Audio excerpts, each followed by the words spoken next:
अध्यात्म विज्ञान कोई धर्म या संप्रदाय नहीं है, ये स्पिरिचुअल साइंस है जो कुदरत के कानून पर आधारित है।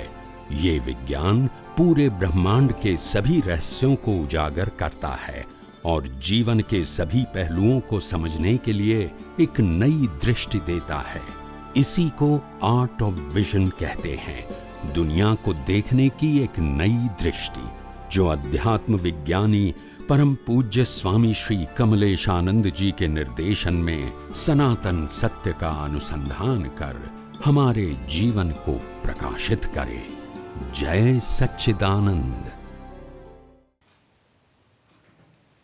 सबसे बड़ी बात, भारतवर्ष के अंदर जिस प्रकार की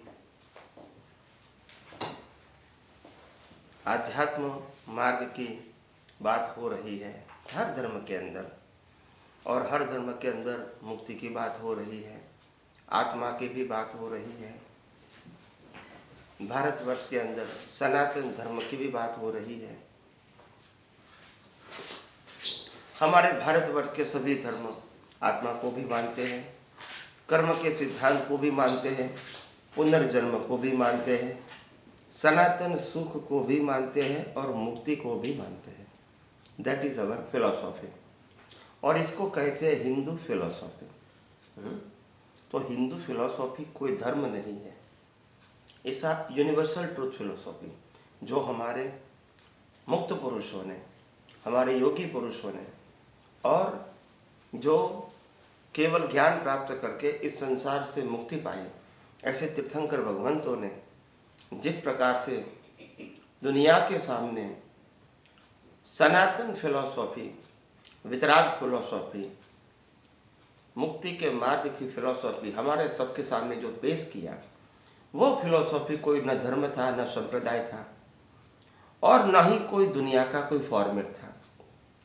मगर समय समय पे लोग ये विज्ञान को भूलने लगे, क्योंकि कलयुग आ गया, और कलयुग के अंदर लोग संप्रदाय को ही अपना सर्वस्व मानने लगे।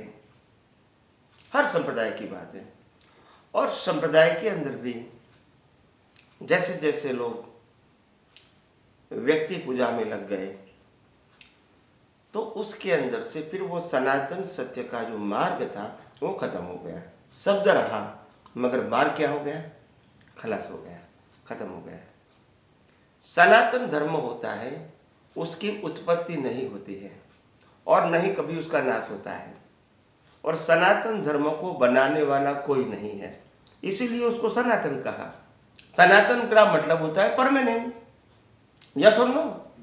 तो इसकी बिगिनिंग एंड नहीं होती है, यस और नो?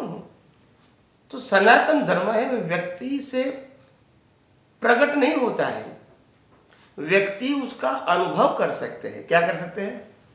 क्रिएट नहीं कर सकते हैं। और हमने जो भी महान पुरुष हो, जो रिस्पेक्टेड थे, इसको क्रिएटर के फॉर्म में प्रेजेंट किया, और इसलिए संप्रदाय बन गया। हालांकि राम ने भी सनातन सत्य की बात कही, कृष्ण ने भी सनातन सत्य की बात कही, और महावीर ने भी सनातन सत्य की बात कहा था, किसी ने कोई अलग बात नहीं कही थी। मगर धीरे धीरे संप्रदाय हो गया, और लोग अपने अपने संप्रदाय को मजबूत करने में लग गए, अपनी अपनी परंपराओं को सही ठहराने में लग गए, अपने ही भगवान को, अपने ही गुरु को, मंदिर को, मंत्र को, शास्त्र को, और वर्तमान गुरु रिचुअल्स को ही सर्वस्व है ऐसा बताने लगे। तो धीरे धीरे संप्रदाय का जो मोड़ था वो पक्का हो गया, और फिर बाद में सनातन सत्य रहा ही नहीं, सांप्रदायिक सत्य ही सबके लिए सनातन हो गया, अलग अलग प्रकार का। हालांकि सनातन सत्य अलग अलग प्रकार का नहीं हो सकता है, वो तो यूनिवर्सल ट्रूथ होता है, सबके लिए एक होगा या अलग होगा। मगर आज क्या हो गया? क्योंकि संप्रदाय आ गया ना, तो संप्रदाय से सनातन मार्ग खत्म हो गया, टूट गया, और वही जो टूटा हुआ मार्ग है, इसको मैं रीओपन कर रहा हूं। क्या कर रहा हूं? मैं क्रिएट नहीं कर रहा हूं। क्या नहीं कर रहा हूं? रीओपन कर रहा हूं। जो हाइड हो गया था, इसको मैंने रीओपन किया, सनातन धर्म को। और सनातन धर्म का दूसरा नाम है आध्यात्म विज्ञान। आध्यात्म विज्ञान, आध्यात्म विज्ञान मतलब मुक्ति के मार्ग का विज्ञान। समझ में आया ना? संसार से ऊपर उठना उसको आध्यात्म बोलते हैं। विज्ञान का मतलब होता है सनातन सत्य, विज्ञान का मतलब होता है कुदरत का कानून। आज जो भी साइंटिस्ट रिसर्च करते हैं वो पब्लिक के सामने पेश करते हैं, जैसे लॉ ऑफ ग्रेविटी। कोई साइंटिस्ट रिसर्च किया, मगर रिसर्च नहीं किया था, उससे पहले नहीं था, था कि नहीं था? तो हम डिस्कवर कर सकते हैं, क्रिएट कैसे कर सकते हैं? हम पुनर्जन्म के सिद्धांत को रियलाइज कर सकते हैं, बना सकते हैं। हम कर्म के सिद्धांत को रियलाइज कर सकते हैं, दूसरे को शेयर कर सकते हैं, मगर क्रिएट कर सकते हैं? वो तो था, है और रहेगा, आप जानो या ना जानो।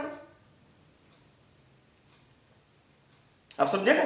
तो ये सनातन जो धर्म है, वो सनातन धर्म, वो सांप्रदायिक धर्म नहीं है।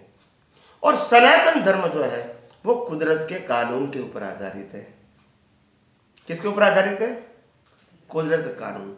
और वो कुदरत का कानून सबके लिए एक होगा या अलग अलग? एक होगा या अलग अलग? एक ही होगा। फिर उसमें धर्म संप्रदाय नहीं रहेंगे। मगर ये बात हाइड हो गई और इसलिए दुनिया में इतने सारे संप्रदाय फूले फले। हालांकि भारतवर्ष के अंदर सदियों से सनातन धर्म की ही बात किया जाती थी, मगर कलयुग आने के बाद धीरे धीरे ये बातें लुप्त हो गई और सबने अपना अपना संप्रदाय मजबूत बना दिया और सबने कहा हमारा संप्रदाय ही सही है।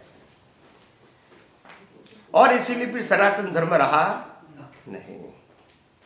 और फिर एक दूसरे के ऊपर धार्मिक कट्टरता भी आ गई कि हमारा धर्म बड़ा, तुम्हारा धर्म बड़ा। आप समझे?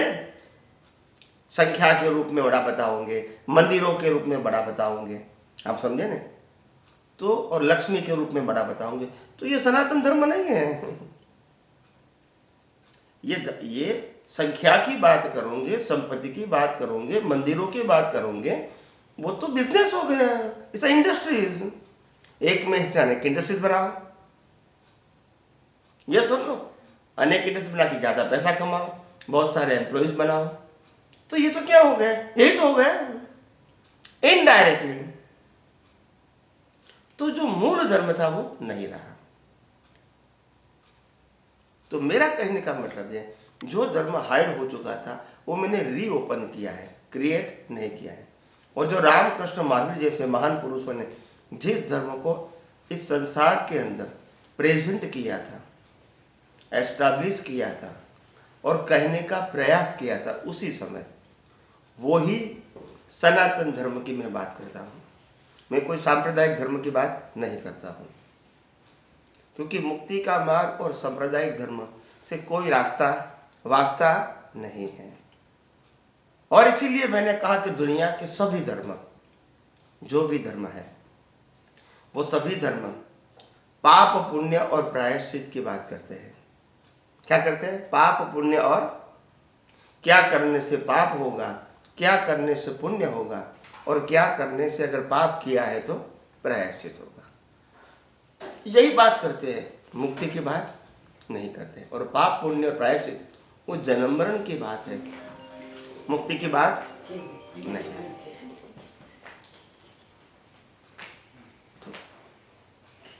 तो मेरा कहने का मतलब यह है कि क्यों ऐसा हुआ, ऐसा क्यों हुआ, वाई?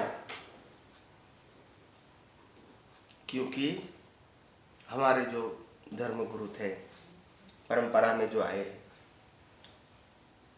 हालांकि पहले हमारे जो साधु संत और सन्यासी थे वो अकिंचन थे। क्या थे? वो पैसे को स्पर्श नहीं करता था और घर बार परिवार को त्याग करके जब निकलते थे तो आत्मा की अनुभूति के लिए निकलते थे। उनका कार्य संस्था बनाना, मंदिर बनाना या फॉलोअर्स को बढ़ाना ये नहीं था। जिसको डिसाइपल्स बनना है वो बनाते थे, क्योंकि वो भी मुक्ति के मार्ग में आगे बढ़े, उन लोगों को समझाने की कोशिश करें। मगर जो फॉलोवर्स है उसमें कोई इंटरेस्ट उसको नहीं था। आए, समझे, अच्छी बात है, नहीं आए तो कोई बात नहीं, हम अपना तो काम निकाल रहे हैं। आप आपके जीवन में सोचो, राम और कृष्ण दोनों महान पुरुष, दोनों महान पुरुष ने अपने समग्र जीवन के दरमियान 5 व्यक्तियों के सामने कभी प्रवचन नहीं किया है। यस और नो? तो क्या वो छोटे बन गए? वो छोटे बन गए? आप समझे? कीमत ये नहीं है कि आपके फॉलोअर्स कितने हैं, कीमत ये है कि आपकी बात में सनातन सत्य की सच्चाई कितनी है। तो आज नहीं तो काल दुनिया मानेगी। और आज हम देख रहे हैं 5000 साल के बाद, 10,000 साल के बाद भी हम राम और कृष्ण को मानते हैं। यस और नो? बिकॉज ऑफ उसका ज्ञान।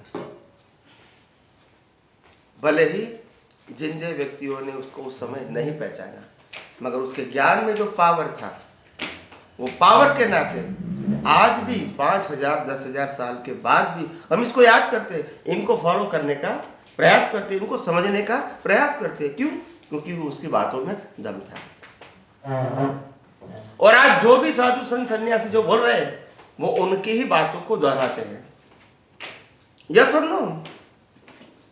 तो प्रश्न ये था, पावर की बात थी, नॉलेज की बात नहीं थी। और ये सभी अनुभवी पुरुष थे। कैसे थे? All they are the experience person. उनके पास किताबों का ज्ञान नहीं था, उनके पास किताबों का ज्ञान नहीं था, मगर उन्होंने जो कुछ बोला अनुभव से, इससे हजारों किताब बनती गई। लोग इसको फॉलो करने के लिए आज भी प्रेरित हो रहे हैं। तो इंपॉर्टेंट बात यह है, सनातन सत्य को, सनातन धर्म को, आध्यात्म विज्ञान को, मुक्ति के ज्ञान को जानना।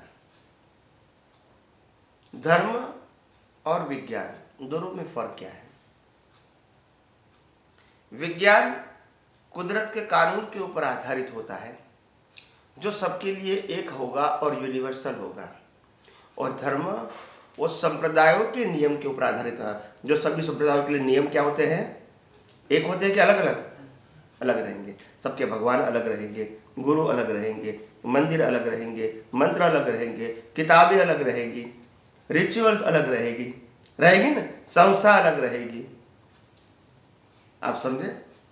और इसीलिए सब लोग कंफ्यूज है कि सही क्या है। और क्योंकि जो भी संप्रदाय की बात करेंगे वो तो ऐसे ही करेंगे कि यही अल्टीमेट है, यही बताएंगे ना, तभी तो मार्ग चलेगा ना। मगर लोग कंफ्यूज है। थोड़े समय के लिए एक संप्रदाय में जाते हैं, रहते हैं, फिर लगता है कि यहाँ जो कुछ बताते हैं वो अच्छा तो जरूर है, मगर ऐसा नहीं लगता है कि अल्टीमेट है। फिर दूसरा धर्म में जाते हैं, फिर वहाँ भी जाते हैं, सुनते हैं, अच्छा लगता है, बुरा नहीं है, मगर अल्टीमेट नहीं लगता है उसको। क्या लगता है? अंतिम सत्य नहीं लगता है। तो वो ढूंढता रहता है। वो किसी को गलत नहीं कहते हैं, वो किसी को गलत नहीं कहते, मगर ये भी कहते हैं कि ये अल्टीमेट नहीं है। तो उसकी खोज क्या होती है? चालू रहती है खोज, रिसर्च, इन्वेस्टिगेशन चालू रहता है। और ऐसा होना ही चाहिए। किसी को गलत मत कहो और सही मार्ग को ढूंढने का प्रयास करते रहो बस। जैसे हम दुनिया में आए तो हमको जीवन जीना है, तो पढ़ना भी पड़ेगा, कमाना भी पड़ेगा, तभी हमारा जीवन चलेगा।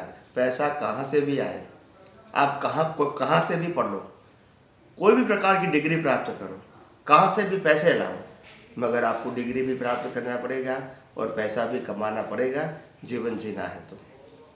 यस के नो? ऐसे आध्यात्म के मार्ग में आपको आगे बढ़ना है। जो भी धर्म संप्रदाय आपके पास है उसको समझने की कोशिश करो। फिर लगता है आपको कि ये समझ अल्टीमेट नहीं है, फिर दूसरे धर्म में जाता है, फिर तीसरे धर्म में जाता है। ऐसे प्रयास करते रहते हैं, मगर जहाँ तक इसको सनातन सत्य नहीं मिलता है वहाँ तक ढूंढता रहता है। और जब सनातन सत्य मिलता है तो उसको संतोष हो जाता है। क्या हो जाता है? कि नाउ इट्स अल्टीमेट, जो मैं आज बताने जा रहा हूँ। सनातन सत्य में या सनातन धर्म में फॉर्मेट नहीं होता है। क्या नहीं होता है? फॉर्मेट नहीं होता है।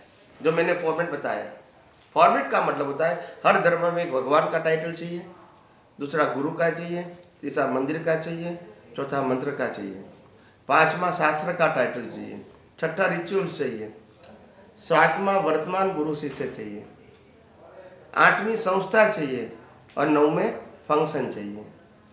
ये दुनिया के सभी धर्मों में है। यस और नो? यस और नो? मैं उसको फॉर्मेट कहता हूँ। You select any one format but the format is the same. आप अपने कोई भी धर्म को फॉलो करेंगे, फॉर्मेट रही रहेगा। एनी रिलीजन यू फॉलो, क्योंकि वो सनातन सत्य नहीं है, वो सांप्रदायिक सत्य है और वो पाप पुण्य और प्रायश्चित की बात करता है। तो ये जब हम सुनते हैं तो हमको मालूम नहीं होता है कि आखिर सनातन सत्य क्या है। ये तो अपने संप्रदाय की बात करता है, अपने धर्म की बात करता है, अपने गुरु और भगवान की बात करता है, अपने रिचुअल्स की बात करता है, मगर ये रिचुअल तो सनातन सत्य नहीं है। एक धर्म का व्यू पॉइंट हो सकता है। आपने एक व्यक्ति को भगवान के रूप में बता दिया, अच्छी बात है, मगर ऐसा नहीं है कि यूनिवर्सल ट्रूथ है। दूसरा दूसरे को भगवान कहते हैं, तीसरा तीसरे को भगवान कहते हैं, चौथा चौथे को भगवान कहते हैं, तो मतलब ये यूनिवर्सल ट्रूथ नहीं है। ये आपका व्यू पॉइंट हो सकता है। तो ऐसे करते जब सनातन सत्य मिलता है तो सनातन सत्य में फॉर्मेट नहीं होता है और फॉर्मेट में सनातन सत्य नहीं होता है। दोनों पाथ क्या है? डिफरेंट है। इस दुनिया में 3 प्रकार के धर्म होते हैं। सबसे पहला धर्म है सामाजिक धर्म, रिलीजन ऑफ ह्यूमैनिटी, जिसको हम मानव धर्म बोलते हैं, सबसे पहला धर्म। दूसरा धर्म है सांप्रदायिक धर्म, जो मैंने बताया, और तीसरा धर्म है आध्यात्मिक धर्म, जो कुदरत के कानून के ऊपर आधारित है, 6 इटर्नल एलिमेंट्स के ऊपर आधारित है, कोई व्यक्ति के व्यू पॉइंट के ऊपर आधारित नहीं है, और वो सनातन धर्म था, है और रहेगा, कभी न मिटेगा और न कभी परिवर्तन होगा। मिटेगा भी नहीं और परिवर्तन भी नहीं होगा। मगर अनुभवी पुरुष आते हैं तो ये मार्ग लोगों को दिखाते हैं, और नहीं होते हैं तो साइलेंट हो जाता है। क्या है? कभी नाश नहीं होता है। इसको सनातन बोलते हैं। तो इसी प्रकार से ये आध्यात्म विज्ञान वो सनातन धर्म है। इसमें कोई फॉर्मेट नहीं है, जो कुदरत के कानून के ऊपर आधारित है, जो कुदरत के 6 सनातन तत्वों के ऊपर आधारित है, और कुदरत और कुदरती कानून से बनी हुई सभी अवस्था को वो कुदरती रचना ही कहते हैं। रचना किसकी? कुदरत की। From birth to death our whole life is pre decided as per our previous birth cause. So we never select our parents, brothers, sisters, house and religious when we born. Yes or no? Even though we are not decided a date of our death and place of our death and the situation of our death. Yes or no? It is not in our hand. न जन्म हमारे हाथ में, न मृत्यु हमारे हाथ में, क्योंकि डिसाइडेड है। किसने किया? हमने ही कर्मों से किया पिछले अवतार में, और पिछले अवतार में जो कर्म का पैकेज लेकर आए उसके आधार से हमारा वर्तमान जीवन चलता रहता है। उसमें हमारे न उसमें राम को चॉइस थी, न कृष्ण को थी, न महावीर को थी। राम को भी वनवास जाना पड़ा, राम की भी सीता उठा के ले गए। बहुत सारा समझाने के बाद भी रावण नहीं समझे, युद्ध करना पड़ा। ये चॉइस थी कि चॉइस नहीं थी? राम के पास ये चॉइस थी कि नहीं? कृष्ण का जन्म, कृष्ण भगवान का जन्म जेल में हुआ। जन्म के साथ भी अलग माता पिता के पास रहना पड़ा। यह सुन लो, जहां रहते थे उसका जन्म कहाँ हुआ था? कृष्ण भगवान का जन्म है? नहीं, place I am talking, Mathura में जन्म हुआ था। मथुरा में जन्म हुआ, फिर कहाँ गए रहने के लिए? गोकुल। और सेटल कहाँ हुए? द्वारिका। देखो कहाँ यूपी और कहाँ गुजरात। है किसी के पास चॉइस है? देखो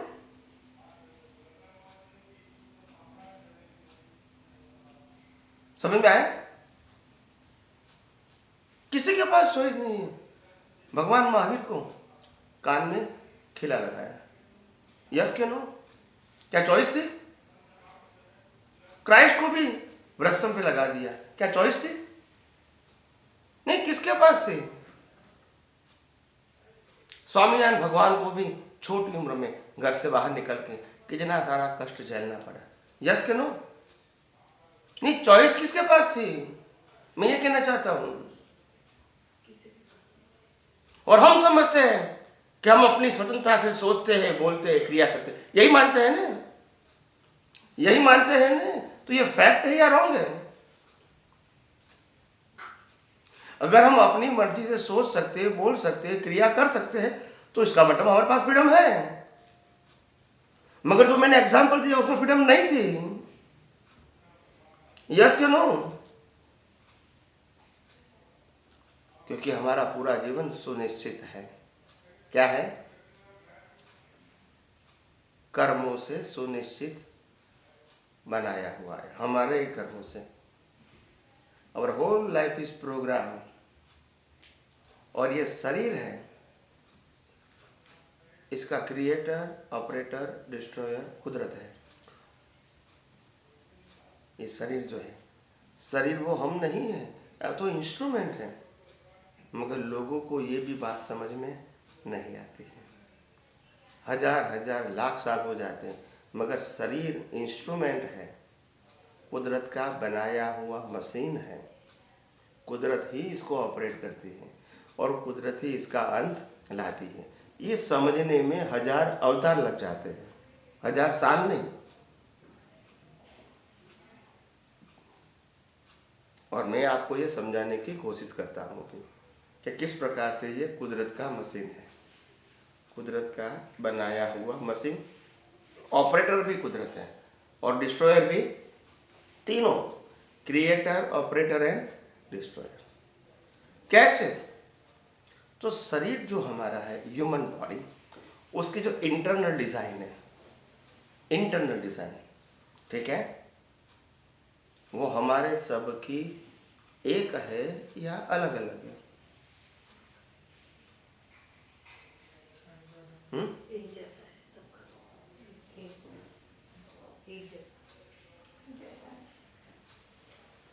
इंटरनल डिजाइन अलग अलग है ना? तो डॉक्टर भी अलग अलग चाहिए, यस? अलग अलग डॉक्टर चाहिए कि एक ही डॉक्टर रिव्यू कर सकता है बॉडी को? अलग अलग डॉक्टर चाहिए ना, जो है जिस हिसाब से है उस हिसाब से डॉक्टर चाहिए। पूरी बॉडी की सिस्टम एक है या अलग अलग है? बॉडी की सिस्टम एक है पूरी। तो मैंने सिस्टम को ही तो पूछा। तो मैंने क्या प्रश्न किया कि internal system of a human body पूरे वर्ल्ड में सभी बॉडी की एक है या अलग है? सिस्टम एक है। तो वही तो मैंने प्रश्न पूछा, सिस्टम एक है। अभी आप बताओ मेरे को, एक क्यों है? It is a nature made और man made? You have two option, nature में बोलिए। टू ऑप्शन, नेचर मेड और मैन मेड?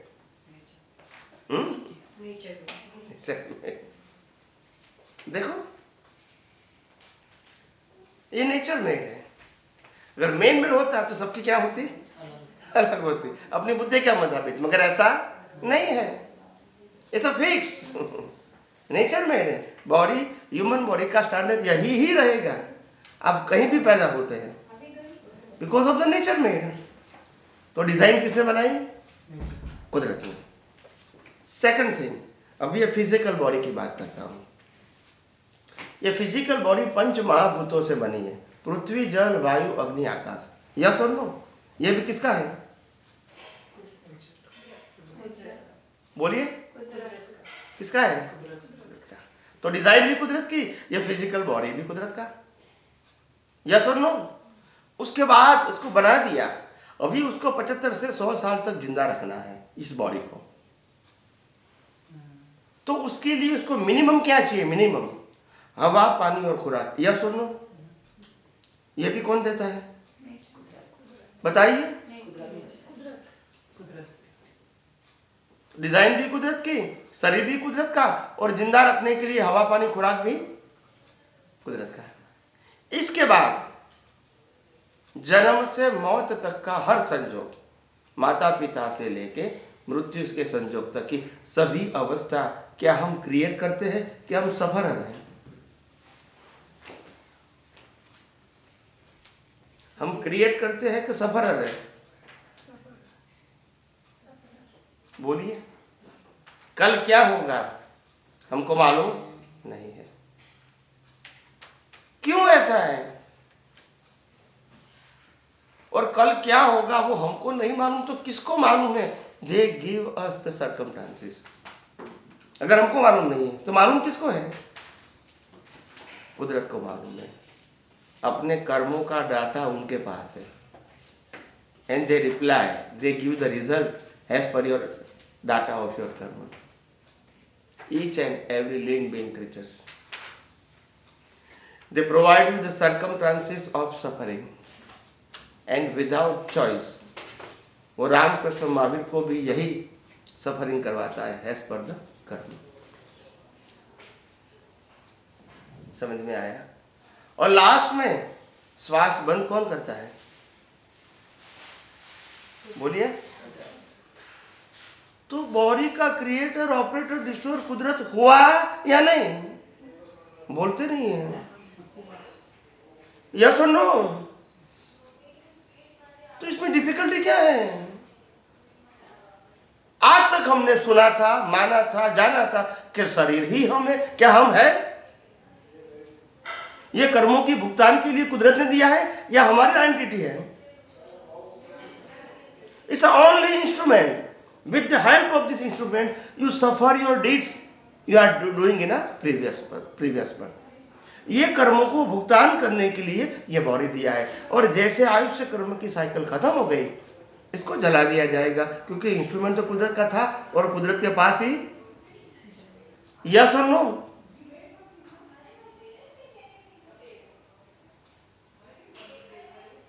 समझ में आया?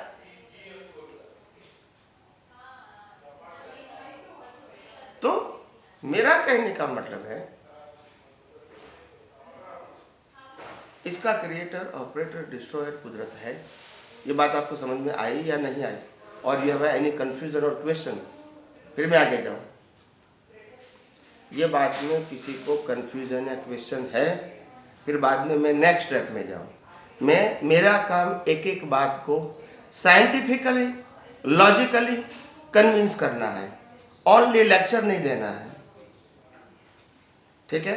जो भी बात समझ में नहीं आती है आपको, मेरे को प्रश्न कर सकते हैं, क्योंकि मैं कन्विंस करने के लिए आया हूँ, लेक्चर देने के लिए नहीं आया हूँ। मैं प्रवचनकार नहीं हूँ। आई एम अ स्पिरिचुअल साइंटिस्ट, और हर बातों के पीछे मैं साइंस रखूंगा, मेरा व्यू पॉइंट नहीं रखूंगा। आप समझे? So I present the spiritual science on a base of law of nature. એક પ્રશ્ન છે આપણે જે हिंदी बोलो ना।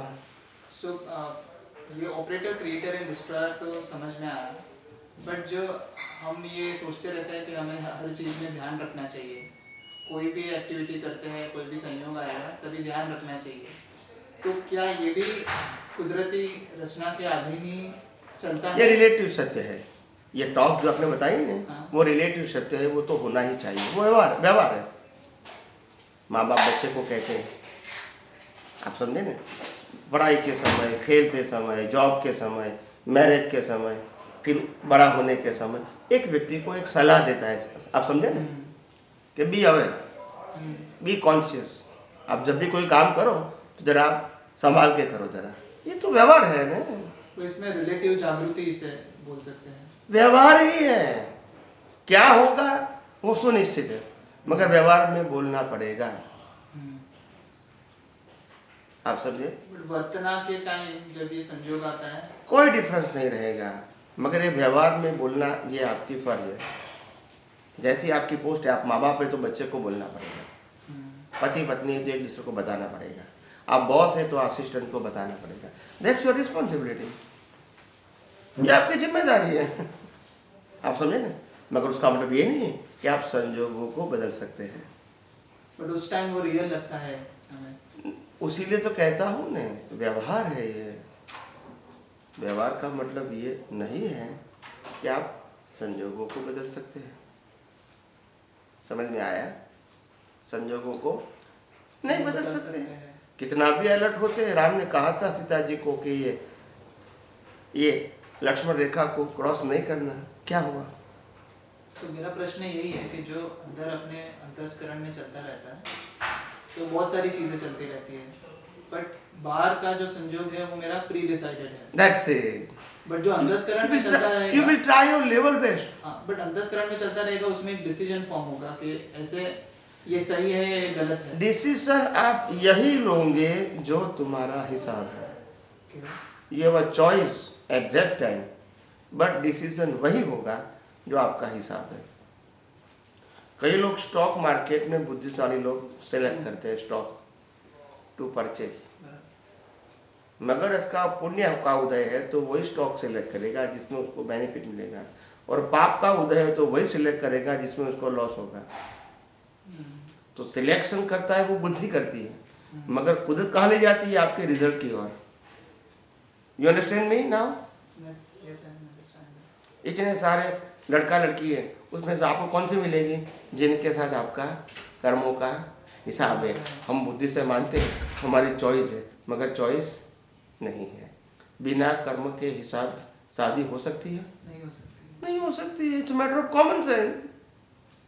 मगर हम क्या करते हैं? हम सिलेक्ट करके लाए। भाई सिलेक्ट करके नहीं लाए, सिलेक्ट हो चुकी है, कल टाइम ड्यू हुआ तो आप दोनों का मिलन हुआ। It is not your selection. व्यवहार में बोल सकते हैं relative, by relative truth is okay. Universal truth, आपका हिसाब अभी शुरू हुआ तो आपको शादी करना ही पड़ेगा। ये नो चॉइस। आपके कर्मों की बिगिनिंग अभी उनके साथ, एक दूसरे के साथ शुरू हुई है। Now you understand? व्यवहार से तो हमने कहा कि हमने सिलेक्ट किया, मगर ऐसा नहीं है। बट ये अच्छा या बुरा, ये दोनों में एप्लीकेबल है। अगर बुरा भी दोनों है, कर्म का मतलब क्या हुआ? तो फिर वहाँ जागृति क्या होनी चाहिए? अगर बुरा कोई प्रकृति ऐसी हो कि उसका बुरा, वो बता रहा हूँ। पहले मैं साइंस बताऊंगा, फिर पुरुषार्थ क्या करना है।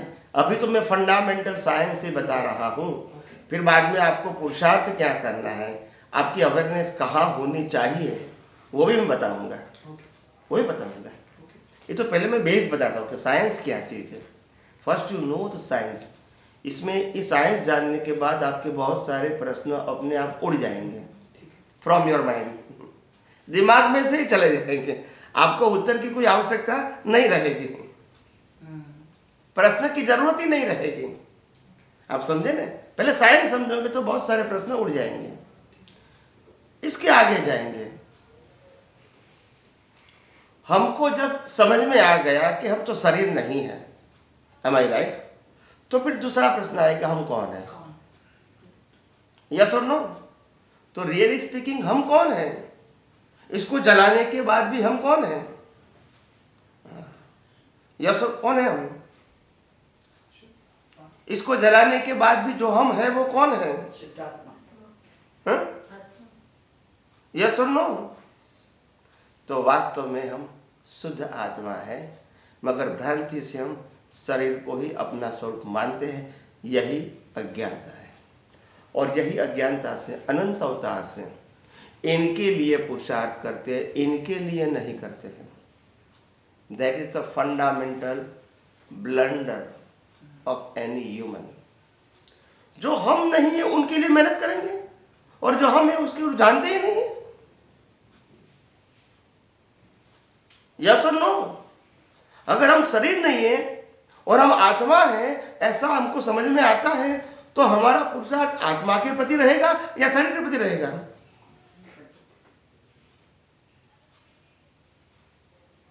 यस और नो?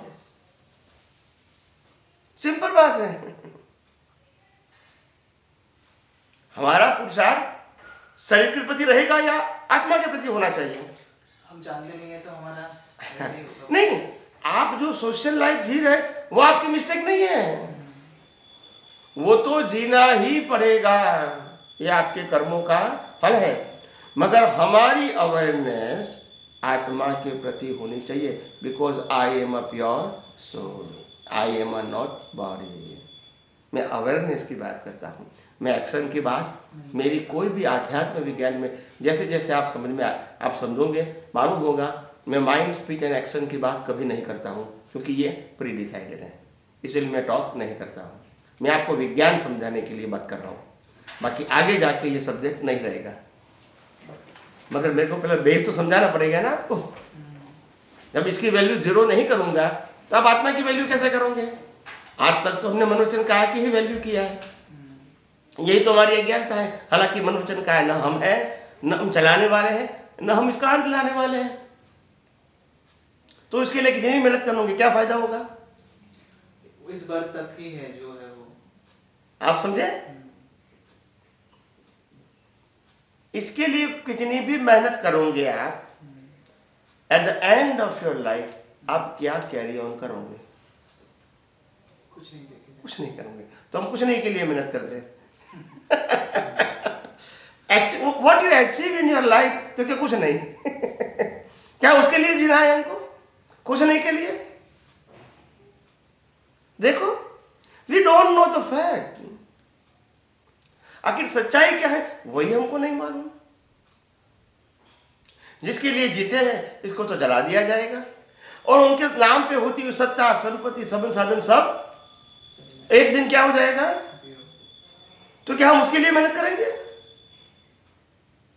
बोलते ही नहीं साहब। जो साथ में आने वाला है उनके लिए मेहनत करनी चाहिए, जो साथ में नहीं आने वाला है उनके लिए जागृत होना चाहिए। बताइए किसके लिए जागृत होना चाहिए? जो साथ में आएगा उनके लिए जागृत होना चाहिए, कि जो साथ में नहीं आना है उसके लिए जागृत होना चाहिए? किसके लिए होना चाहिए? साथ में। तो ये तो सब कुछ साथ में नहीं आएगा, nothing, even though including this body too. शरीर भी साथ में नहीं आएगा, आएगा नहीं आएगा। तो कहने का मतलब होता है हमारी अवेयरनेस ये होनी चाहिए कि our current life is pre decided as per our previous birth cause. ये लाइफ में हमको रिजल्ट के ऊपर ध्यान रखना चाहिए या कॉज के ऊपर? एग्जाम रिजल्ट के ऊपर ध्यान रखना चाहिए या एग्जाम के ऊपर? एग्जाम पे ही है। और रखते कहाँ है? रिजल्ट क्या है? क्या कोई चेंज होगा? चेंज होगा? अगर आपने एग्जाम दे दिया, तो वही स्कूल में आपने एग्जाम दे दिया, जो है वही उसमें आपने 100 में से 50 मार्क का सही लिखा है, वही है। घर में आने के अभी 1 महीने के बाद रिजल्ट आने वाला है, और 1 महीने तक आपने जो 50 मार्क का नहीं आता था वो भी आपने कंठस्थ कर लिया 1 महीने में, और बाद में आप रिजल्ट लेने के लिए जाते हैं, कितना मिलेगा? वही मिलेगा 50। क्यों? मगर आपको सब कुछ आता है। तो जो हो गया है उसमें कुछ चेंज नहीं कर सकते। तो value of the exam is important then result. तो our current life is result of our previous birth exam. You can't change it, but you give the new exam as per your interest, as per your goal, as per your values, Okay. as per your design. You put up the seeds, you put up the new exam, whatever you want it. तभी result आएगा ना। आप exam में लिखोगे तभी तो result आएगा ना। रिजल्ट को परिवर्तन नहीं कर सकते हैं, कितनी भी बुद्धि, चालाकी, होशियारी होगी तो भी नहीं कर सकते हैं। यस और नो? करेक्ट? तो ऐसे दुनिया चलती है, हमको वास्तविकता मालूम ही नहीं है। उसके आगे हम इस दुनिया में सुख ढूंढने के लिए प्रयास करते हैं, बचपन से लेके अभी तक। यस और नो? हम सब सुख ढूंढने का प्रयास करते हैं। और मैं आप सबको एक सिंपल क्वेश्चन करता हूं, सिंपल। और ये प्रश्न करने से पहले मैं आपको एग्जाम्पल दे दूं ताकि मेरे को आपको मालूम होना चाहिए कि मैं कौन से एंगल से प्रश्न करता हूं। प्रश्न बिल्कुल सिंपल है, मगर एंगल इज मोस्ट इंपॉर्टेंट। तो सबसे पहली बात, मैं आप सबको एक एक स्पून शुगर दे दूं, शुगर, और बाद में आप सबको प्रश्न करूंगा कि आपको टेस्ट कैसा लगा, तो सबका उत्तर एक होगा या अलग अलग? क्यों? इसमें आपकी बिलीफ काम में आती है? बिलीफ काम में आती है कि शुगर का नेचर काम में आता है? नहीं सर, हमारी बिलीफ कोई भी है, कोई मतलब नहीं, हमको मीठा ही लगेगा because of the nature of sugar. सबका आंसर एक ही रहेगा, यानी शुगर का स्वभाव मिठास देना है, स्वभाव, not your view point, not your belief. Yes और नो? तो आप सब मेरे को एक ही एग्जाम्पल दो कि इस दुनिया में, ध्यान से सुनना, इस दुनिया में 5 सेंसेस से जो आप सुख का अनुभव करना चाहते हैं, 5 सेंसेस, समझ में आ गए? 5 इंद्रियों से जो आप सुख का अनुभव करना चाहते हैं, सुख की अनुभूति, दुख की अनुभूति उससे ही होगी ना, इंद्रिय से ही होगी ना। तो 5 इंद्रियों से जो आप सुख दुख का अनुभव करते हैं, उसमें से आप मेरे को एक एग्जाम्पल दे दो, ओनली वन एग्जाम्पल, कि इस दुनिया में मैं जो 5 इंद्रियों से कोई चीज का अनुभव करता हूं, इसमें से ये चीज का स्वभाव सुख देना है, लाइक अ शुगर। मेरा एग्जाम्पल समझ में आया कि नहीं आया? तो मैं दोबारा एक्सप्लेन करूं। मेरा प्रश्न समझ में आया? ये दुनिया में आप मेरे को एक एग्जाम्पल दे दो जो 5 इंद्रियों से हम अनुभव करते हैं, उसमें से एक चीज का अनुभव, एग्जाम्पल दे दो मेरे को कि ये चीज का स्वभाव सुख देना है। मैं स्वभाव कहता हूं, आपकी बिलीफ का प्रश्न मेरा नहीं है, लाइक अ शुगर। समझ में आया कि नहीं आया? प्रश्न समझ में आया कि नहीं आया? शुगर का स्वभाव सबको इक्वल लगा कि अलग लगा? तो स्वभाव किसका था? कि आपकी बिलीफ थी। तो दुनिया में ऐसे कौन सी चीज है जो 5 इंद्रियों से अनुभव करते हैं आप, उसका स्वभाव सुख देना है?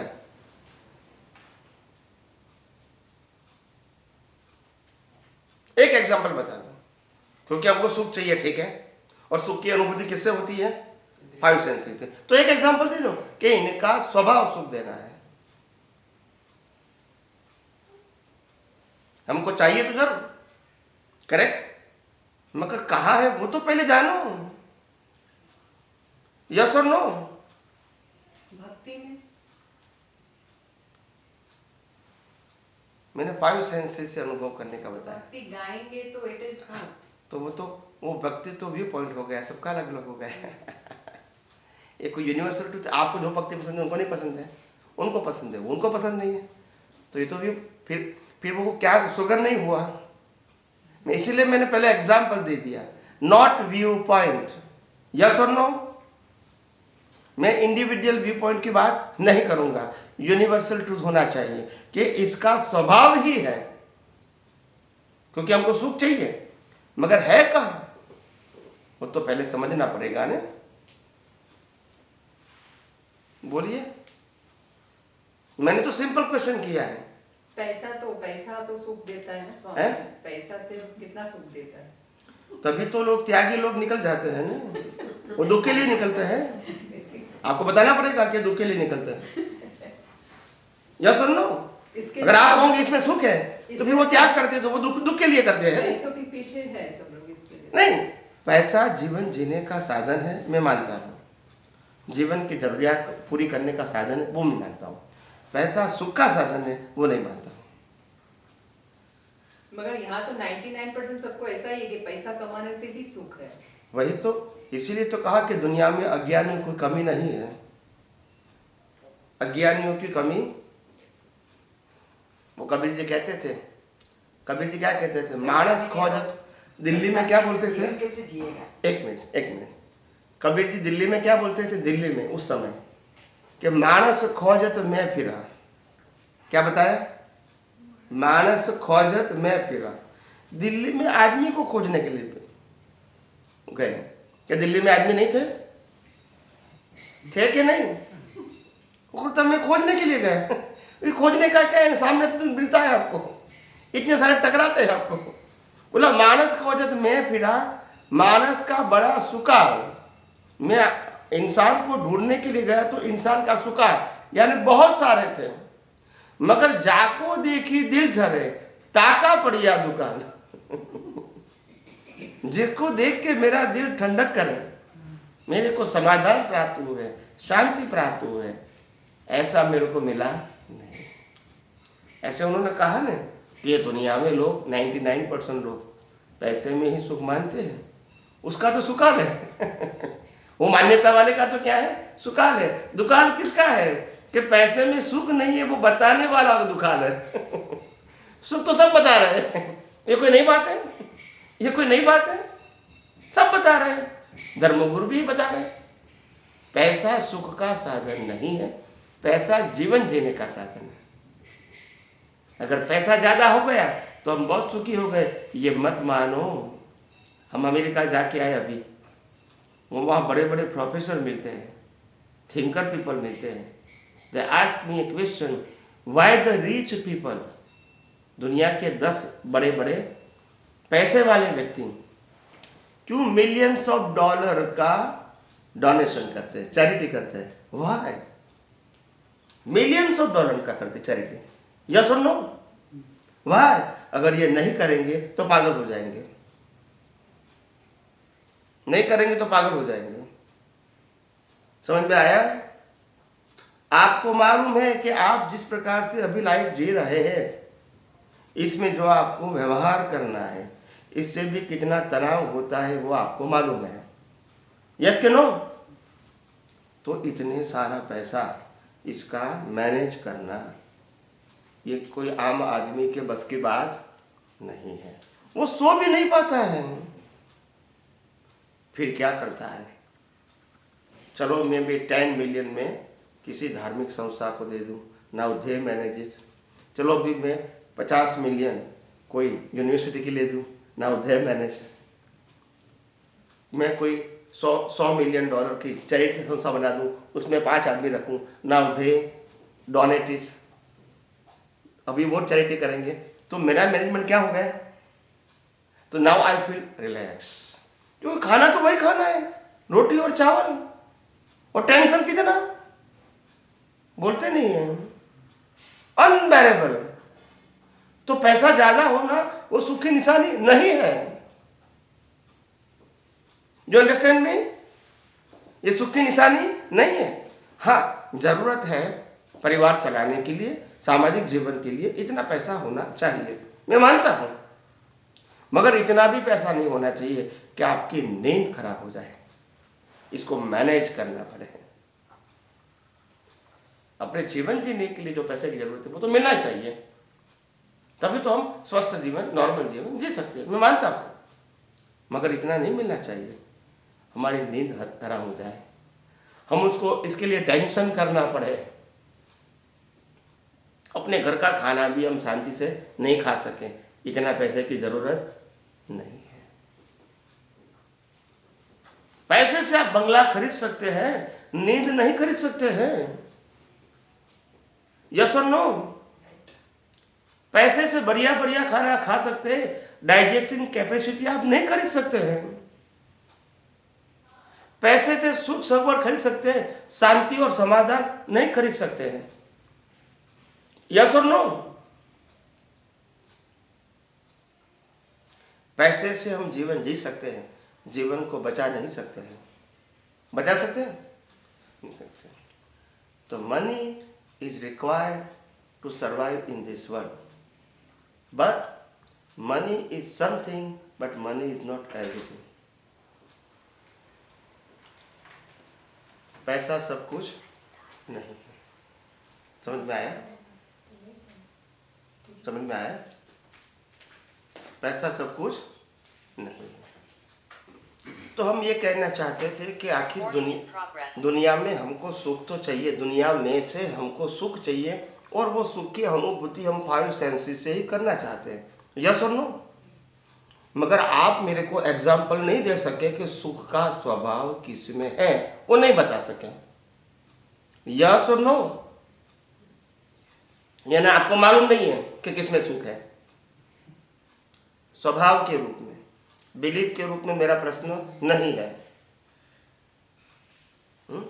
अभी आप समझो, आपको जब मालूम ही नहीं है कि सुख का स्वभाव किसमें है, वही मालूम नहीं है, सुख कैसे मिलेगा? It's your belief. और वही चीज में से बिलीफ चेंज हो गई तो सुख, तो वो बिलीफ का सुख तो मतलब ही नहीं है ना कोई। वो आपके बिलीफ के ऊपर डिपेंड है तो नहीं। आपको जो ड्रेस पसंद है ये उनको पसंद नहीं है, उनको पसंद है वो आपको पसंद नहीं, वो तो बिलीफ हो गई। ड्रेस में सुख देने का स्वभाव नहीं है, ये मकान में सुख देने का स्वभाव नहीं है। अगर होता तो बिल्डर बेचता क्यों? बोलते नहीं है। अगर ज्वेलरी में सुख देने का स्वभाव होगा तो फिर सोने का बिजनेस करने वाला बेचता क्यों? क्या दुख के लिए बेचता है? वो आपकी बिलीफ है। आपको सुख लगता है खरीदने में, पहनने में, उनको बेचने में सुख लगता है। ये तो बिलीफ हो गई है, यूनिवर्सल ट्रूथ नहीं है। वो तो इंडिविजुअल हो गया है ना। आपको जो पसंद है दूसरे को पसंद नहीं है, और दूसरे को पसंद है वो आपको पसंद नहीं है, और आज को आप जो पसंद है वो कल पसंद नहीं होगा। तो ये तो बिलीफ की बात होगी, फैक्ट कहाँ है? शुगर में एक बार खिलाऊं या 100 बार खिलाऊं, आपको मीठी ही लगेगी कि अलग अलग टेस्ट लगेगा? क्योंकि उनका स्वभाव है। मगर दुनिया में कोई भी ऐसी चीज है जिनका स्वभाव सुख देना है? सबको है? बोलिए। जब स्वभाव भी नहीं है तो फिर हमको सुख मिलेगा कैसे?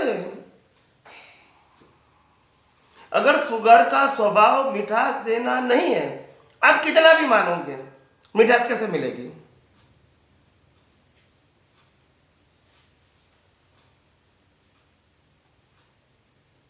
आप लिमड़े का रस का पान करोगे और फिर बोलोगे मीठा है, लगेगा आपको?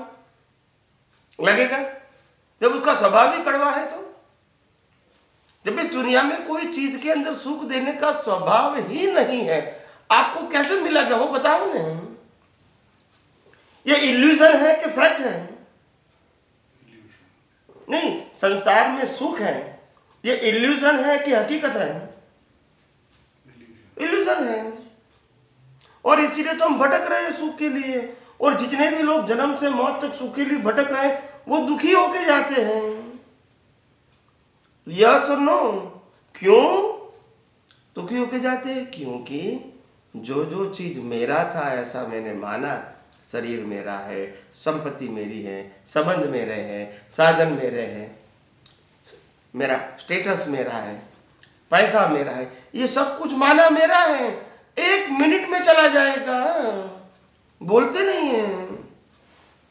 फिर सुख मिलेगा कि दुख? बोलिए। तो सुख लेने के लिए तो पूरी जिंदगी में प्रयास किया, फिर ले भी क्या गए? What you achieve in your life? आपने क्या पाया बताइए? जो सुख माना वो भी आपको मिला, और जो शरीर ने सुख की अनुभूति किया 5 इंद्रियों से, इस शरीर को भी हमने क्या कर दिया? बोलिए। तो किसने सुख की अनुभूति किया, किसने सुख पाया बताइए मेरे को, बताइए किसने सुख पाया?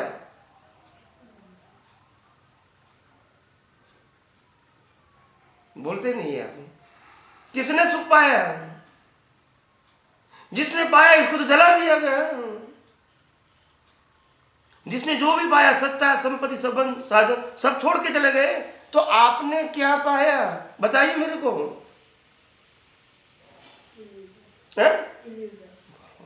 हम इसके लिए जीते हैं, इल्यूजन के लिए जीते हैं। यस और नो? यही भ्रांति तो है ना? ये सच्चाई है कुछ? We don't know the fact of universe. We only the know of relative truth of this world. और रिलेटिव ट्रूथ में हम फंस गए। रिलेटिव ट्रूथ का मतलब होता है individual truth. Mass of people they believe but not fact. Mass of people they believe but not fact. इस दुनिया के अंदर सुख और दुख जैसी कोई चीज है ही नहीं। ये दुनिया के अंदर कर्मों की भुगतान जरूर है, जो रामकृष्ण महावीर को भी भुगतान करना पड़ा था। भुगतान है, सुख दुख वो आपकी कल्पना है। आप इसको सुख भी मान सकते हैं, दुख भी मान सकते हैं, एनी सर्कमस्टांसेस। शादी करना सुख भी मान सकते हैं, दुख भी मान सकते हैं। बच्चे होना न होना सुख भी मान सकते हैं, दुख भी मान सकते हैं। बिना पैसा को आप सुख भी मान सकते हैं, दुख भी मान सकते हैं। It's a belief.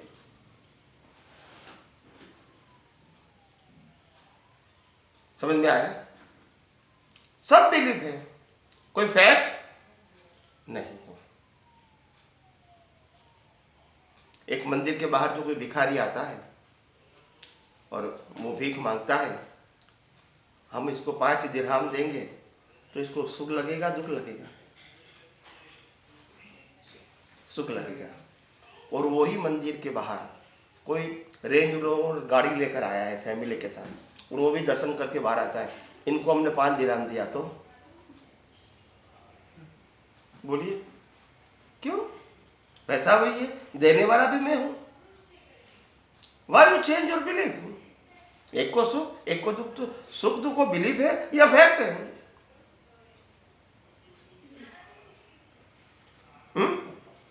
सुख दुख मान्यता है कि हकीकत है?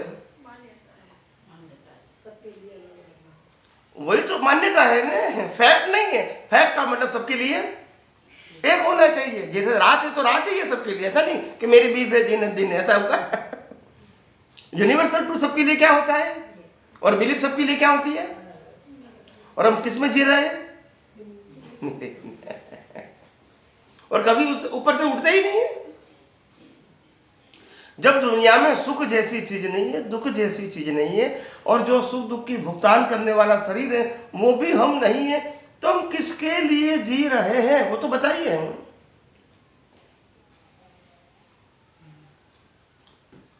किसके लिए जी रहे हैं? देखो कितना कंफ्यूजन है। हम किसके लिए जी रहे वो भी नहीं मालूम। स्वामी जी, कभी कभी तो लाइफ में क्या चाहिए ये भी किसी को नहीं पता होता है।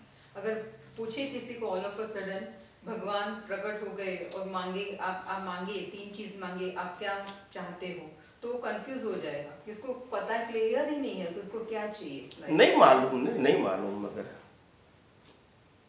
क्या करेंगे, मालूम ही नहीं है। और यही ट्रेजेडी है हमारे जीवन की। We don't know the fact of universe. और जो मानते हैं वो सब रिलेटिव ट्रूथ है, व्यू पॉइंट है, और वो सबका क्या है, जो आपको पसंद है वो दूसरे को नहीं है, दूसरे को पसंद है वो आपको नहीं है। और चीज में तो सुख दुख देने का स्वभाव ही नहीं है, वो तो आपको कर्मों की भुगतान है। राम को वनवास जाना पड़ेगा तो जाना ही पड़ेगा। आप इसको सुख भी मानते हैं, दुख भी मान सकते हैं। यस और नो?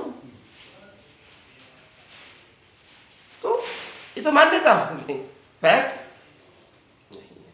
तो सच्चाई ये है, सुख केवल आत्मा का ही स्वभाव है, और आत्मा ही हमारा मूल स्वरूप है, और सुख आत्मा का स्वभाव है। मगर जब तक हम आत्मा को जानते नहीं हैं, समझते नहीं हैं, पहचानते नहीं हैं, वहाँ तक सुख होते हुए भी अनुभव नहीं होता है। मगर अज्ञानता के वश वही सुख की अनुभूति करने के लिए अपनी बुद्धि से और with the help of 5 senses से हम बाहर सुख ढूंढने का प्रयास करते हैं, और हर बर्थ हम विफल रहते हैं। यस और नो? यस और नो? बस ये सच्चाई है। मेरी कोई भी टॉक सांप्रदायिक टॉक है, सांप्रदायिक है कि यूनिवर्सल है? सबके लिए लागू होगा ये व्यू पॉइंट, यूनिवर्सल। अब मानोगे या ना मानोगे, इट्स कंपल्सरी फॉर यू। तो सुख आत्मा का स्वभाव है। शरीर का क्रिएटर, ऑपरेटर, डिस्ट्रॉयर कुदरत है, और हमारा बॉडी जो है वो कुदरत ने बनाया हुआ मशीन है, और वो मशीन ऑपरेट होता है प्रोग्राम से। किससे ऑपरेट होता है? प्रोग्राम से। कौन सा प्रोग्राम? प्रीवियस बर्थ का कॉज। उसके सफरिंग के लिए संजोग कौन देता है? शरीर भी कुदरत देता है, संजोग भी कौन देता है? कुदरत देता है। और शरीर का अंत भी कौन देता है? कुदरत। और शरीर को चलाने के लिए हवा, पानी, खुराक भी कौन देता है? कुदरत देता है। हम खाना खाते हैं, डाइजेस्ट कौन करता है? ब्लड कौन बनाता है? हम बनाते हैं। पूरी सिस्टम को मैनेज कौन करता है? कौन करता है? इंटरनल सिस्टम को मैनेज कौन करता है? हमारे पास कोई हमारे पास पावर है? श्वास लेने की भी स्वतंत्र शक्ति कुदरत ने किसी को नहीं दिया है। अगर दिया होता तो हम रात को सो नहीं पाते, फिर रात को कौन लेगा फिर? यस और नो? ये भी फ्रीडम हमारे पास नहीं है। श्वास लेने की भी स्वतंत्रता हमारे पास नहीं है, तो जिस श्वास के आधार से ये मन वचन काया चलता है, क्या उसमें फ्रीडम हो सकती है? मगर हम मानते हैं ना, हम मानते हैं ना। बस इसी को कहते हैं अज्ञानता। और ये दुनिया अज्ञानता से चलती है, और जिसको दुनिया का सनातन सत्य समझ में आ जाता है, उनकी इंडिविजुअल लाइफ धीरे धीरे समाप्त हो जाती है। जन्म मरण के चक्कर से वो मुक्त हो जाते हैं। ये कोई चमत्कार नहीं है, ये साइंटिफिक प्रोसेस है। हमारे जितने भी पहले जमाने में योगी थे, ज्ञानी थे, केवल ज्ञानी थे, तीर्थंकर भगवान थे, आप समझे ना, ऐसे बहुत बड़े ज्ञानी पुरुष थे, वो सब साइंटिस्ट थे। They know the fact of universe. ये किताबों पढ़ के नहीं करते थे वो, दे रियलाइज द फैक्ट। और रियलाइज करके जब फैक्ट जानते हैं तो उसको मालूम होता है world is a zero for me. World में कुछ अचीव नहीं करना है कुछ, ये तो जीरो है। वैल्यू हमारी है, क्योंकि हम डायमंड के वैल्यू करते हैं, हम गोल्ड के वैल्यू करते हैं, हम सिल्वर की वैल्यू करते हैं, हम प्लेटिनम के वैल्यू करते हैं। उनकी तो कोई वैल्यू है ही नहीं है। वैल्यू कौन करते हैं?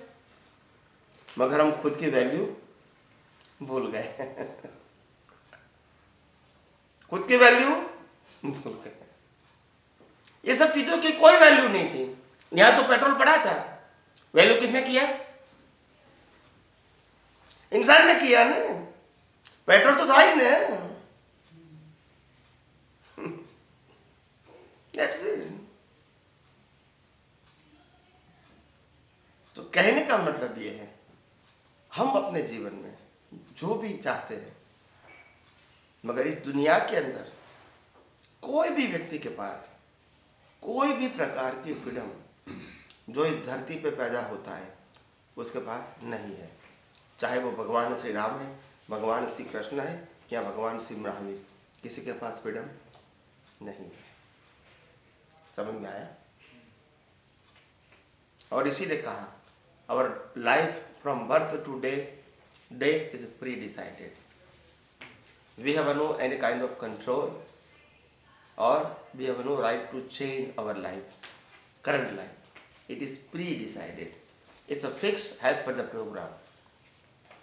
प्रोग्राम को हम चेंज नहीं कर सकते क्योंकि रिजल्ट के रूप में है, मगर नए प्रोग्राम जो बनाते हैं उसमें हम परिवर्तन कर सकते हैं, जिसका रिजल्ट कब आएगा? नेक्स्ट बर्थ में। ये लाइफ के प्रोग्राम में, क्योंकि रिजल्ट के रूप में प्रोग्राम है, तो हम इसको बदल। राम को वनवास जाना है तो जाना ही पड़ेगा, कृष्ण का जन्म जेल में होना है तो जेल में ही होगा, महावीर को कान में खीरा लगना है तो लगना ही पड़ेगा। चॉइस, क्योंकि प्रोग्राम में चॉइस नहीं है। अब भारत में पैदा हुए और यहाँ अबू धाबी आ गए, दुबई आ गए, तो यह प्रोग्राम है। क्या है? ये कोई चॉइस नहीं है। जिसको आना चाहते वो नहीं आ सकते हैं। आप समझे ना? तो स्वामी शुद्ध आत्मा, ये सब बातें समझ में आती है ना सबको? कोई कंफ्यूजन पैदा नहीं होता है ना? मैंने पहले भी कहा था, कोई भी कंफ्यूजन है तो प्लीज आस्क मी, मैं सभी प्रकार के प्रश्नों का उत्तर देने के लिए तैयार हूँ। आई एम नॉट लेक्चरर, मैं लेक्चरर नहीं हूँ। मैं सभी बातों को साइंटिफिकली एक्सप्लेन करूंगा और कन्विंस करूंगा, और जहां भी नहीं समझ में आता है please ask me. Yes please. मैं शुद्ध आत्मा हूँ, वो जानने का प्रयास या कोशिश वो भी कुदरती रचना है या वो उससे सेपरेशन है? Follow the principle. कुदरत का कानून सिर्फ मन, वचन, काया को ही लगता है, आत्मा को नहीं लगता है। Follow the principle. मन, वचन, काया का कंट्रोलर कुदरत है, तो उसको ही कानून लगेगा, आत्मा को नहीं लगता है। आत्मा हम नहीं जानते तो हैं। ये कोशिश अंदर कहीं आना कि मेरे को आत्मा, मैं शुद्ध आत्मा हूँ, अभी तक नहीं जाना, हाँ। अभी पहली बार सुना, अभी तक नहीं जाना, तो वो कुदरती रचना का प्रोसेस चल रहा है। मर पहली बार सुना, वो सुनने के लिए, जैसे ये आपके सुनने के लिए भी आए, तो ये भी कुदरती रचना पिछले जन्मों का कर्मों के कारण सुनना हुआ। ये संजोग कुदरती रचना है, पर मगर ये ज्ञान मिलने के बाद आप इसको विजन से उपयोग करोगे, हाँ, जो वो कुदरती रचना नहीं, मगर ये संजोग कुदरती रचना है। मेरा बोलने का, आपको प्रश्न करने का, या तो सुनने का, यहाँ आने का, ये कुदरती रचना है। मगर सुनने के बाद आपके विजन के अंदर सेट करने के बाद you can apply through your vision, it's your पुरुषार्थ। It is not control and govern by the law of nature. सिर्फ mind, thought and speech is control and govern by the law of nature. I am talking about the vision. Spiritual science is a art of vision, not thought, not speech, and not action. Thought, speech, and action is pre-decided and controlled and governed by the law of nature. So मैं उसकी बात नहीं करता हूँ, मगर आपके पास जो vision है, विजन का दो प्रकार है, ज्ञान और दर्शन। विजन को हिंदी में उसको दृष्टि बोलते हैं, और जैसी दृष्टि वैसी सृष्टि। तो आपकी दृष्टि में दो प्रकार है, एक ज्ञान है और दूसरा दर्शन है। ज्ञान दर्शन का एक नाम है दृष्टि। वो दृष्टि में आपके पास फ्रीडम है, बाकी कोई जगह फ्रीडम नहीं है। दुनिया को कैसा देखना, कैसा समझना, कितनी वैल्यू करनी या नहीं, ये आपके दृष्टि के ऊपर डिपेंड है, मगर संजोगों को बदल नहीं सकते हैं। संजोगों को वैल्यू करना या न करना, वो आपके ज्ञान दर्शन के ऊपर आधारित है। समझ में आया? ये दुनिया के हर संजोग को आप जीरो अनुभव कर सकते हैं। इसका मतलब ये नहीं कि त्याग करने की जरूरत है। जीरो वो दृष्टि की बात है। मन वचन के एक बात, मन वचन काया में वही निकलेगा जो आपने चार्ज किया है, वही डिस्चार्ज होगा। मगर उसको वैल्यू करना या ना करना, वो मेरे विजन की बात है। तो विजन में मैं जीरो कर दूंगा तो रागद्वेष होगा। वास्तव में जीरो नहीं है। मन वचन काया के जन्म से मौत तक के हर संजोग की वैल्यू जीरो नहीं है। That's it. तो उसमें मैंने क्या नई बात तो नहीं कही है ना। आज मानो के 17 सितंबर 2022 है, 16 सितंबर 2022, और उसके पहले समय के लिए हम मर चुके हैं। यस और नो? यू एक्सेप्ट इट और नॉट, बट इट्स ट्रू। तो मर चुके का मतलब क्या होगा? वही 5 घंटे के बाद 17 तारीख के लिए भी मर जाएंगे। यस और नो? तो ये कोई नई बात है? तो हम मर रहे हैं कि जी रहे हैं? बोलते नहीं हैं और मानते हम जी रहे हैं। तो बाहर का जो भाग है उसमें मर रहे हैं, और अंदर का जो भाग है बिलीफ, अंदर का भाग है आपका इंटेंशन, अंदर का भाग है आपका विजन। वो विजन में आप जी रहे हैं। You create the new cause for the next birth. So vision is important. और विजन का मतलब ज्ञान और दर्शन। जैसा ज्ञान दर्शन होगा वैसा ही आपका नया भव बनेगा। और इसीलिए कहा जैसी दृष्टि वैसी सृष्टि। आज की आपकी जो दृष्टि है वो नेक्स्ट बर्थ में क्या हो जाएगी? सृष्टि हो जाएगी। फिर जब वो सृष्टि मिलेगी तो फिर दृष्टि आपकी चेंज हो जाएगी, फिर नई सृष्टि बनेगी। तो स्वामी जी, जो विजन की बात आप कर रहे हैं, विजन में 2 तरह का विजन हो गया, ज्ञान और दर्शन। एक तो जो भी दिख रहा है, फील हो रहा है, और एक अपने को इसी समय में शुद्ध आत्मा के रूप में भी जानना, पैरेलल। यस एक ये आउटर और ये पैरेलल अंदर शुद्ध आत्मा, वो उसमें कर्म नहीं बनेंगे। आप अंदर रहेंगे शुद्धात्मा के पद में, शुद्ध आत्मा और का- बाहर की दुनिया को, ये मन वचन काया को, इनकी अवस्था को और बाहर की दुनिया को अगर आप कुदरती रचना ही देखेंगे तो फिर रागद्वेष कैसे नहीं, होंगे? उसमें वर्ड नहीं यूज करे शुद्ध आत्मा। It's matter of vision. हाँ, विजन। उसमें I am a pure soul, that's it, it's a matter of vision. हाँ। उसमें करना नहीं है कुछ, कुछ नहीं करना। मगर आपका निश्चय होना चाहिए who I am in any circum. जैसे आपका नाम क्या है? राजीव। राजीव। तो जन्म से मौत तक आपने जो कुछ भी किया, कभी ऐसे भूल गए कि मैं राजीव हूं कि नहीं? लक्ष्मी तो वही रहा ने। आपने खेला तब भी राजीव रहा, पढ़ाई किया तब भी राजीव रहा, जॉब किया तब भी राजीव रहा, शादी किया तब भी राजीव रहा, राजीव ही रहा ना, और आगे भी वो रहेगा ना। तो उसे बोलने की जरूरत है, और जो कुछ भी करेंगे वो राजीव के लिए करेंगे ना। बिकॉज हु आई एम, तो आई एम राजीव। तो अभी हु आई एम, तो आई एम शुद्ध आत्मा।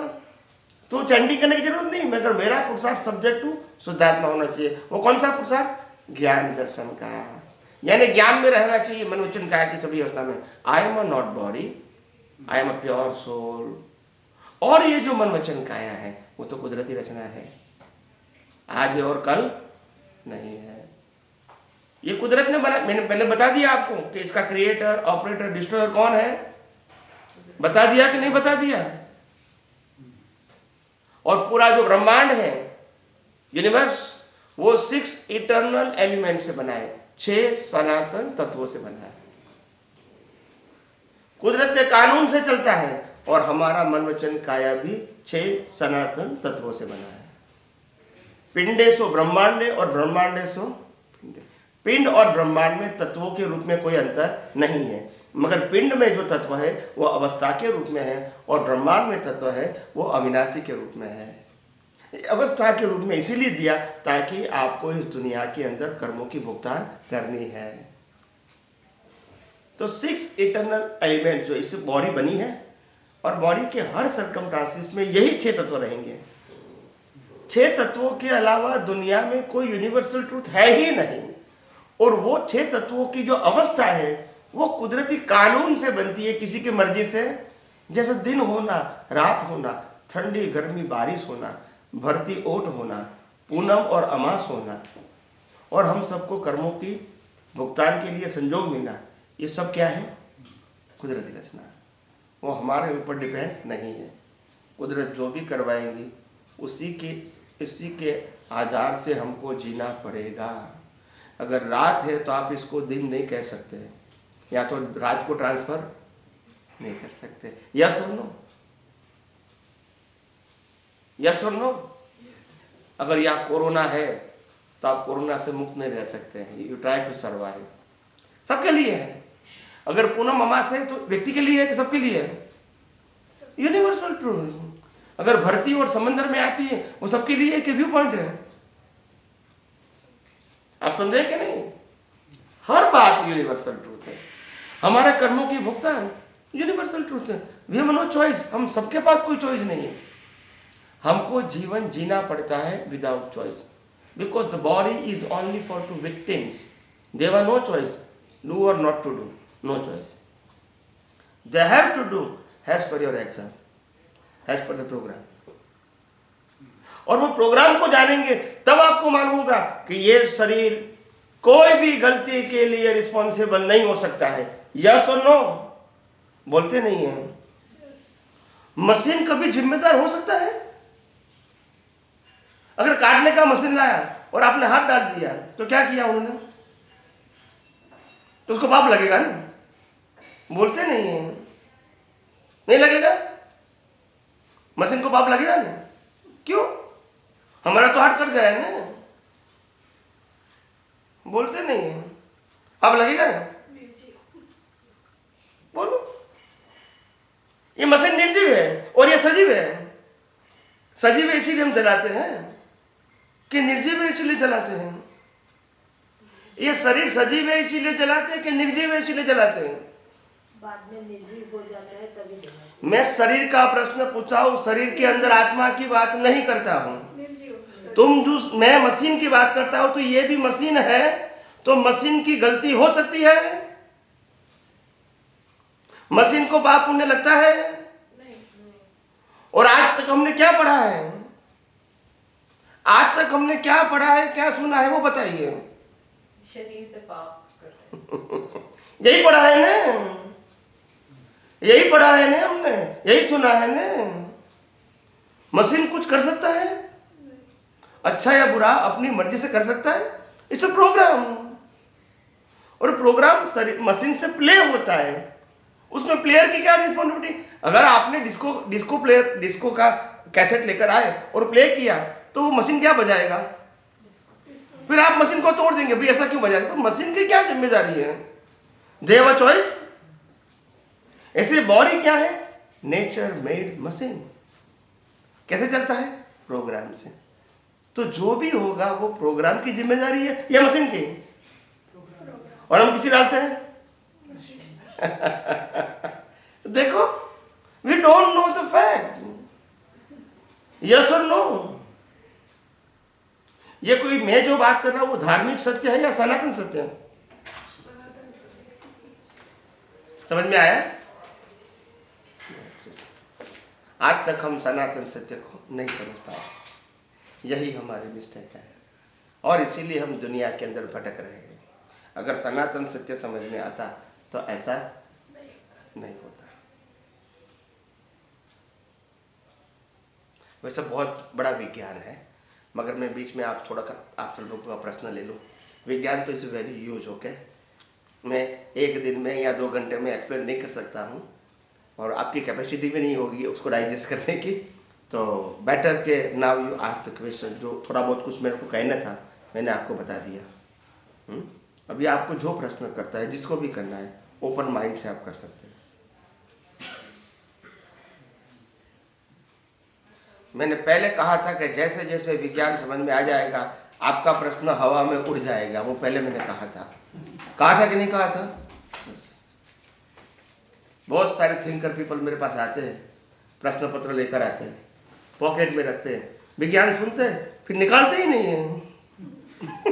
नहीं समझ में आया, वो निकालते ही नहीं है। क्यों ऐसा होता है? सॉल्यूशन मिल गया। हर प्रश्नों का समाधान है यूनिवर्सल ट्रूथ साइंस। और वो साइंस कैसा है?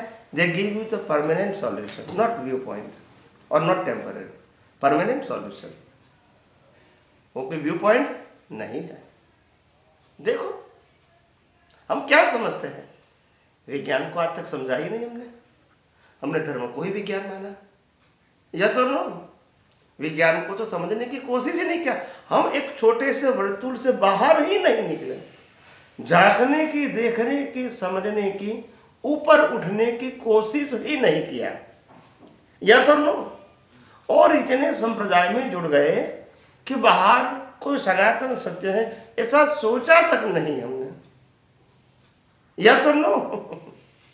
और यही उलझन में फंसे रहे और अपने आप को मानने लगे हम तो सब कुछ जानते हैं। यही मानने लगे ना।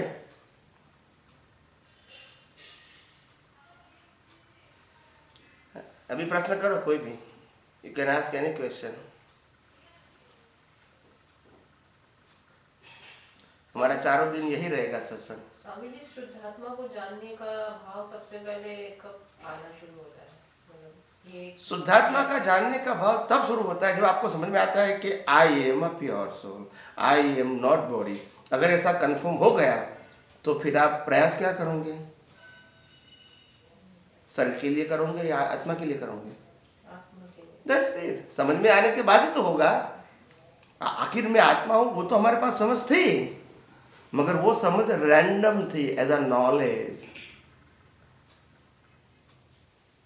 एज अ नॉलेज थी।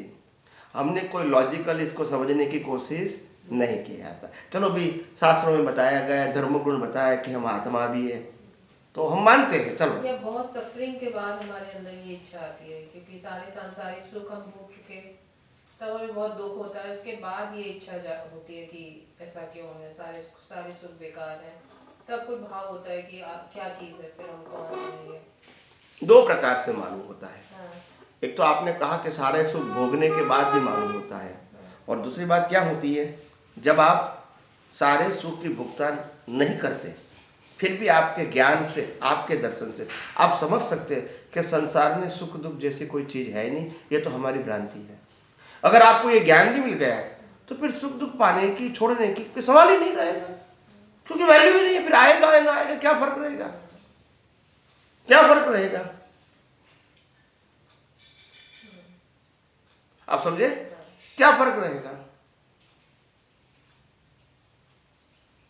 तो दो प्रकार होता है, या तो आदमी बहुत से सुख से उब जाता है, तब कुछ और आगे का सोच सकता है, और दूसरी बात अगर उसको समझ में आ जाता है कि आखिर दुनिया क्या है, जैसे मैं जिस प्रकार से मैंने एक्सप्लेन किया, तो भी वो आत्मा को ढूंढने का, समझने का, अनुभव करने का प्रयास करने की शुरुआत करता है। जब समझ ही नहीं आएगी तो प्रयास कैसे करेंगे? यस और नो? That's it. तो ऐसी बात, तो इसीलिए मैंने कहा कि ये कई लोग तो मेरे को प्रश्न करते हैं, स्वामी जी आत्मा है ऐसा तो हम जानते हैं, मानते हैं, पढ़ा भी है, मगर आत्मा है ऐसा एहसास नहीं होता है। क्या प्रश्न करते हैं? है ऐसा एहसास नहीं होता है। मैंने बोला कौन सी क्षण ऐसी है जब तक आप श्वास लेते हैं तब तक आत्मा नहीं है, ऐसा एहसास कब नहीं होता है? शरीर के पास तो ज्ञान दर्शन नहीं है, शरीर को तो फीलिंग नहीं है। अगर शरीर को फीलिंग होती तो जब मुर्दे को जलाया जाता तब उसको दुख होना चाहिए। यस और नो?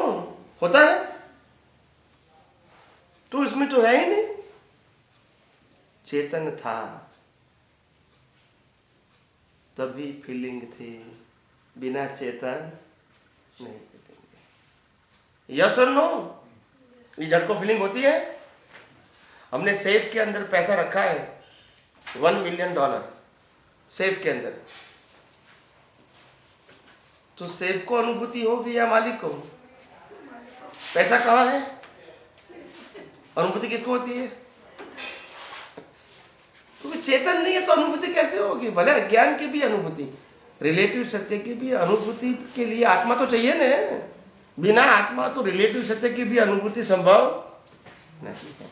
तो आत्मा की अनुभूति कब नहीं है ही हमारे पास उसकी दृष्टि नहीं है। सिर्फ बिना आत्मा कुछ भी आप अनुभव कर सकते हैं। You can feel, you can live life. बिना आत्मा आप जिंदा हो सकते हैं। What the meaning of life? Because of the presence of soul. अगर सोल नहीं तो लाइफ है? ये मुर्दे को हमने 5 साल रखेंगे तो वो लाइफ है? लाइफ मतलब प्रेजेंस ऑफ सोल। अगर सोल नहीं है तो लाइफ भी नहीं। तो बॉडी है इसीलिए लाइफ नहीं है, सोल है इसीलिए लाइफ है। यस और नो? तो सोल का अनुभव कब नहीं होगा लाइफ में? सोल का अनुभव कब नहीं होगा लाइफ में? मैं लाइफ की बात पूछता हूं। लाइफ में कोई भी क्षण ऐसी होगी कि जिसके समय सोल की हाजिरी नहीं होगी? और इसीलिए सोल है वो तो क्वेश्चन बात ही नहीं है, मगर लोग समझते हैं नहीं है। ना भी अंडरस्टैंड राइट या? तो ये विज्ञान है समझने के लिए सर। ये कोई कंठस्थ करने के लिए, ये कोई पढ़ने के लिए, ये सिर्फ सुनने के लिए नहीं है। You have to change your vision and try to realize the fact of universe. अभी तक तो हमने रिलेटिव सत्य को ही माना और जाना था, सनातन सत्य को तो माना और जाना ही नहीं था। मगर जैसे जैसे आप समझते जाओगे आपको मालूम हो जाएगा कि what is the fact of universe. फिर आप उनके लिए प्रयास करोगे। इनके लिए प्रयास करने से कोई परिवर्तन, क्योंकि तो फिक्स साइकिल है। यस और नो? और सुख दुख तो हमारे बिलीफ है। किसके लिए आपको दुख होता है? आप क्या लेकर आए थे और क्या लेकर जाओगे? न लेकर आए थे न लेकर जाओगे, फिर सुख दुख किसका है? आपने क्या लॉस किया? आप इस दुनिया में अगर कुछ भी लेकर नहीं आए थे और कुछ भी लेकर नहीं जाने वाले हैं, तो लॉस का प्रश्न कहां से आया? बताइए। और जो कुछ भी पाया तो कुदरत ने ही तो दिया, और लिया भी किसने? तो इसमें हमारे पास प्लस माइनस का सवाल ही क्या है? ये सबके लिए कंपलसरी है क्या ऑप्शन है? जन्म में जन्म होते कुछ लाना नहीं, मर जाते समय कुछ लेना नहीं। यहाँ जो मिलता है यूज करो, बाकी छोड़ के जाओ। मगर ले जाने का ये नियम सबके लिए एक है या अलग अलग है? एक है। उसमें दुख होने की बात कहाँ आई? आपने क्या लॉस किया बताइए? समझ में आया कि नहीं? इसमें लॉस जैसी कोई बात ही नहीं है। नहीं समझ में आया? इसमें लॉस जैसी कोई बात है ही नहीं। हम मानते हैं कि लॉस हो गया है, मगर है आखिर हमारा है ही नहीं। तो फिर जब शरीर भी हमारा नहीं है, ये सत्ता संपत्ति सबन साधन भी हमारा नहीं है, तो फिर लॉस कैसे होगा? जब है ही नहीं तो। और जो कुछ भी दिया है वो कुदरत ने दिया है, और जो कुछ भी ले लेंगे कुदरत ही ले लेंगे। और जो भी यूज किया वो शरीर ने ही किया है, हमने यानी आत्मा ने तो कुछ किया ही नहीं है। ये दुनिया की कोई भी चीज का उपयोग आत्मा कर सकती है? तो हमने न पाया है, न खोया है, न कोई अनुभव किया है। जो भी पाया वो शरीर ने पाया, जो भी त्याग किया वो शरीर ने किया, जो भी अनुभव किया वो शरीर ने किया। उसमें मेरा शब्द तो रहा ही नहीं। स्वामी जी, ये जो भी कंफ्यूजन है ये भी कुदरती रचना ही है। सबको कंफ्यूजन कुदरती रचना नहीं है। जो कंफ्यूजन होता है वो अभी क्योंकि आपको सही दृष्टि नहीं मिली है, वो आपके पुण्य कर्म का अभाव है। ये जो क्योंकि यहाँ मैंने आपको सिर्फ दृष्टि दिया है, कोई सुख दुख नहीं दिया है। मगर आपको ये दृष्टि से सुख दुख नहीं लगता है तो ये दृष्टि की बात है, ये कुदरत की बात नहीं है। जैसे अपने को शरीर समझना, शुद्ध आत्मा नहीं समझना, सभी की यही दृष्टि है, वो अज्ञानता है। तो ये अज्ञानता कुदरती रचना का रूप है जो सभी को इसी एक समान मिला है। समझ गया। ये प्रोसेस ऑफ एवोल्यूशन है ग्रेजुअली। जैसे जैसे अब खुद कोशिश करेंगे तभी निकलेंगे, नहीं तो ऐसे ही रहेंगे। नहीं, कोशिश करना तो सब चाहते हैं, मगर सबको ये साइंटिफिक विजन नहीं मिलता है ना। पहले बताने वाला चाहिए, फिर समझ में आएगा, फिर उपयोग करेंगे, फिर अनुभव होगा। मगर बताने वाला ही नहीं मिलेगा तो कैसे अनुभव करेगा? बताइए, मेरे को अनुभव करना है, कैसे करूंगा मैं? Nobody show me the path. How I can follow?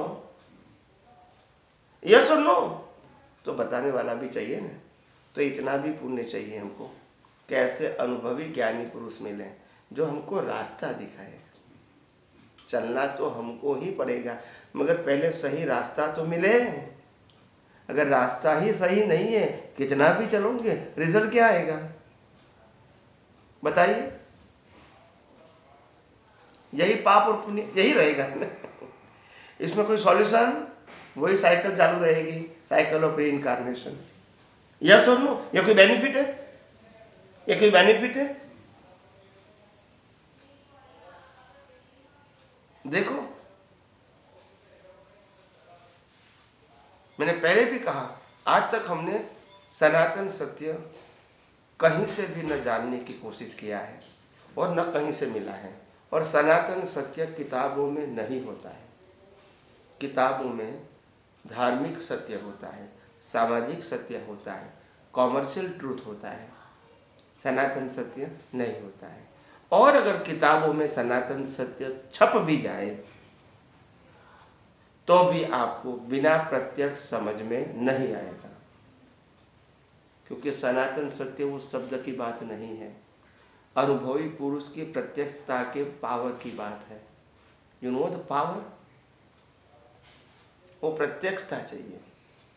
आज हम सबको मालूम है कि अपनी गुड हेल्थ के लिए योगा करना चाहिए, ब्रीदिंग एक्सरसाइज करना चाहिए, ये ज्ञान है, हम अप्लाई नहीं करते हैं। वाई?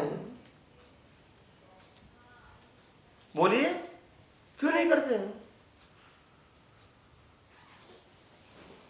बताइए, क्यों नहीं करते हो? ज्ञान गलत है तो फिर अप्लाई, जानते नहीं है, ज्ञान भी सही है, जानते भी, तो फिर अप्लाई क्यों नहीं करते हैं? Because not environment. अगर आपके परिवार में, आपके नेबर्स में, आपके सर्कल में अगर 5-25 व्यक्तियाँ योगा करेंगी और आप वहाँ जाएंगे तो अपने आप live environment, that's it, live environment चाहिए, नॉलेज नहीं। तो ये यहाँ ये विज्ञान जो आप सुन रहे हैं वो लाइव एनवायरनमेंट है। क्या है? Live environment. और इसीलिए आपको हर समय यहाँ आपका अटेंशन पूरा रहता है। घर जाओगे और फिर वही बातों किताब में से पढ़ोगे तो इतना पावरफुल नहीं रहेगा। इट्स लाइक अ नॉलेज, इसमें पावर नहीं होता है। समझ में आया?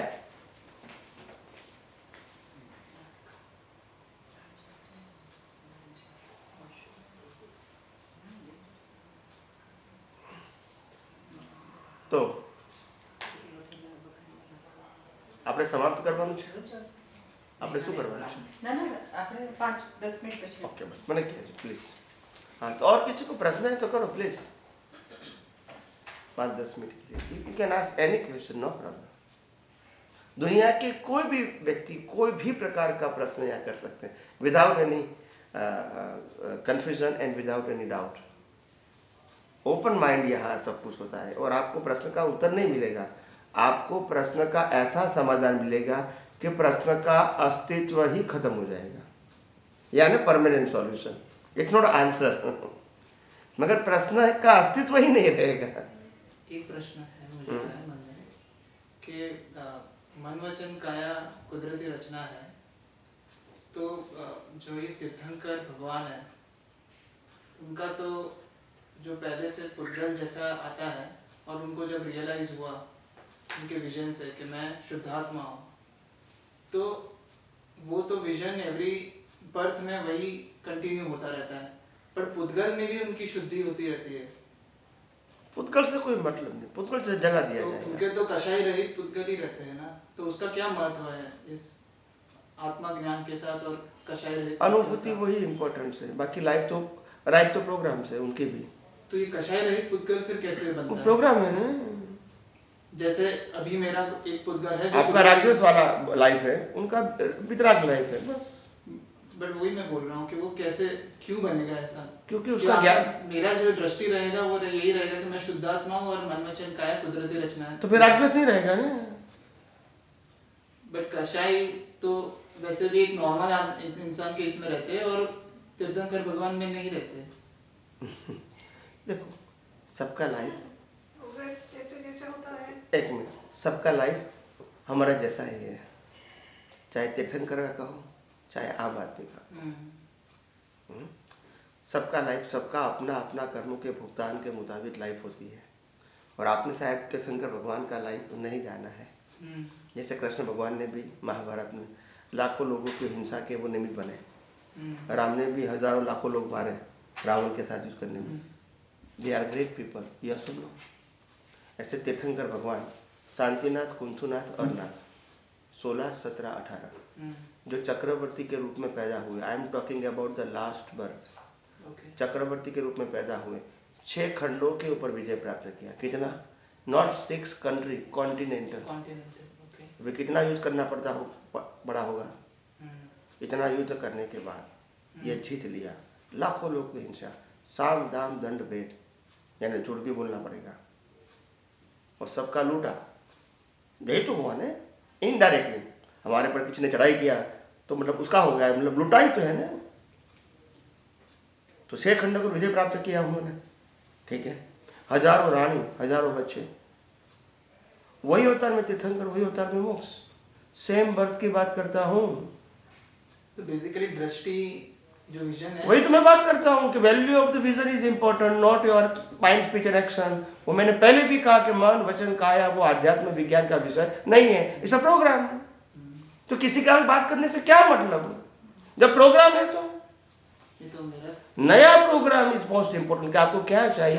करेक्ट। तो दृष्टि में अगर आपके कषाय होंगे तो वो नेक्स्ट बर्थ, तो नेक्स्ट बर्थ में आएंगे। जब दृष्टि में राग में से नहीं होंगे तो जब आपको मालूम हुआ कि ये दुनिया में मेरा कुछ है ही नहीं, और इस आना जाना वो तो कर्म फल है, दिया भी कुदरत ने, ले लिया भी कुदरत ने। व्यक्ति तो निमित्त होती है, देने वाले भी हो सकते हैं, लेने वाले भी हो सकती है। यस कि नो? ये शरीर के पास तो देने लेने की कोई फ्रीडम नहीं है, उनके पास तो श्वास लेने की फ्रीडम नहीं है, तो वो क्या देगा, वो क्या लेगा, वो संजोग है। यस और नो? और इसीलिए माइंड, स्पीच एंड एक्शन वो आध्यात्म विज्ञान का इसीलिए विषय नहीं है क्योंकि इसे प्रोग्राम, इसके लिए कितने भी बात करूंगा कोई परिवर्तन नहीं कर सकते। तो क्या बात करूंगा, जहां आपके पास फ्रीडम है to create the new cause, to create the new life, to create, to give the exam, उसी की मैं बात करूंगा। रिजल्ट की बात करने से क्या फायदा। तो एग्जाम कैसी देनी चाहिए आपको कि हम संसार की वैल्यू को धीरे धीरे कम करते करते जीरो के ऊपर जाए, वे टू जीरो, और आत्मा की वैल्यू बढ़ाते बढ़ाते संपूर्ण समझे। इसकी वैल्यू जीरो करो, इसके साथ इसकी वैल्यू जीरो करो, और इसकी वैल्यू बढ़ाते जाओ। एक दिन आपको आत्मा का अनुभव होगा, संसार की वैल्यू तो पहले भी जीरो थी, वो आपको अनुभव में आ गई, तभी तो आपका आत्मा का अनुभव हुआ। अगर संसार की वैल्यू रहेंगी तो राग द्वेष तो रहेगा, मालिकीपन रहेगा, कर्तापन रहेगा, कसाई भी रहेंगे, सब कुछ रहेगा ना। बाकी जब संसार की वैल्यू जब जीरो हो गई तो फिर आगे होगा नहीं होगा। और क्यों जीरो है, मैं आपको एक एग्जांपल देता हूँ, शायद बाद में हम समाप्त करेंगे। जैसे इस शरीर के अंदर आत्मा भी है और शरीर, दो चीजें, मगर दोनों में से जो परमानेंट है वो आत्मा है, शरीर नहीं है। और जो परमानेंट है उसकी वैल्यू 1 करो, और जो टेम्पररी है उसकी वैल्यू 0 करो। तो ये शरीर के अंदर पहले आत्मा कहेंगे तो उसकी वैल्यू क्या है, 1। फिर शरीर की वैल्यू, संपत्ति की वैल्यू, संबंधों की वैल्यू, साधनों की वैल्यू, डिग्री की वैल्यू, एसेट्स की वैल्यू। मगर आगे एक होने के बाद 0 आएगा तो वैल्यू तो रहेगी ना, एक की वैल्यू है इसीलिए। एक के बाद 0 आएगा क्योंकि आत्मा है, उसके बाद सब कुछ है ना, तो सबकी 0 की वैल्यू आएगी नहीं आएगी, मगर 0 की वैल्यू हो सकती है बिना एक के नहीं।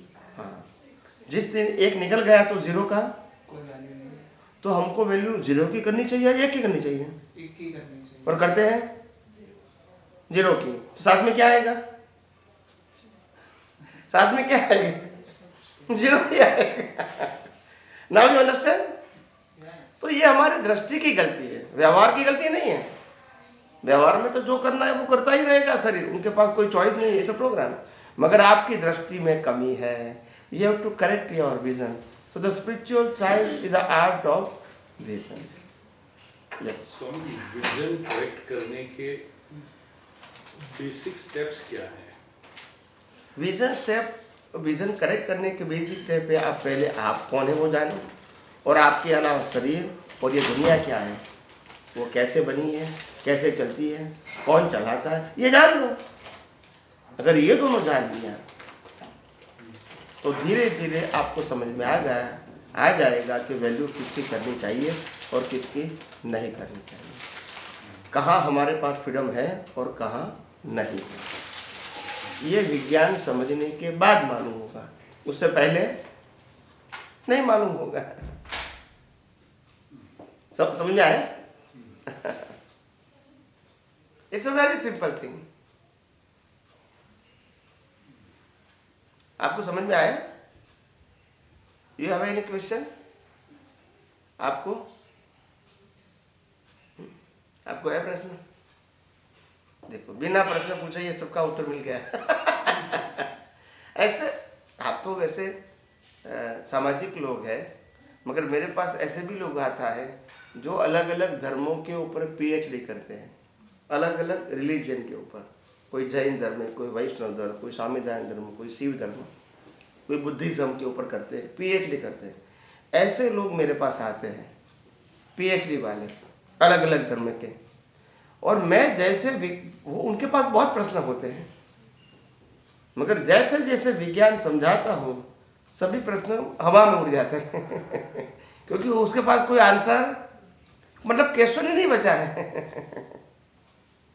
Once you accept the law of nature, तो प्रश्न रहेगा ही नहीं।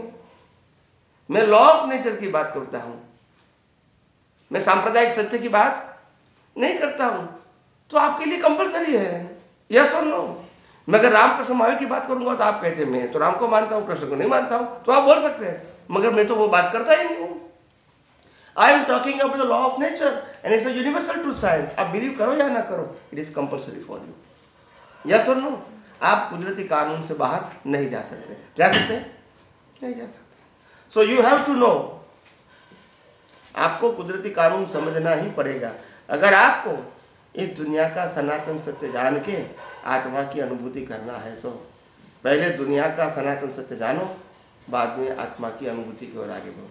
जहाँ तक दुनिया की वैल्यू करते रहोगे वहाँ तक आत्मा की ओर प्रगति करना संभव नहीं है। जिसकी वैल्यू 0 है उसकी वैल्यू करते रहोगे एनी एंगल, वहाँ तक आत्मा की अनुभूति की ओर जाना संभव नहीं है। उसकी वैल्यू त्याग करने की जरूरत नहीं है। वैल्यू क्या करो? 0। मैं वैल्यू 0 करने की बात करता हूँ, कोई वस्तु का त्याग करने की बात नहीं करता हूँ। समझ में आया? समझ में आया? तो कितना सिंपल है साइंस।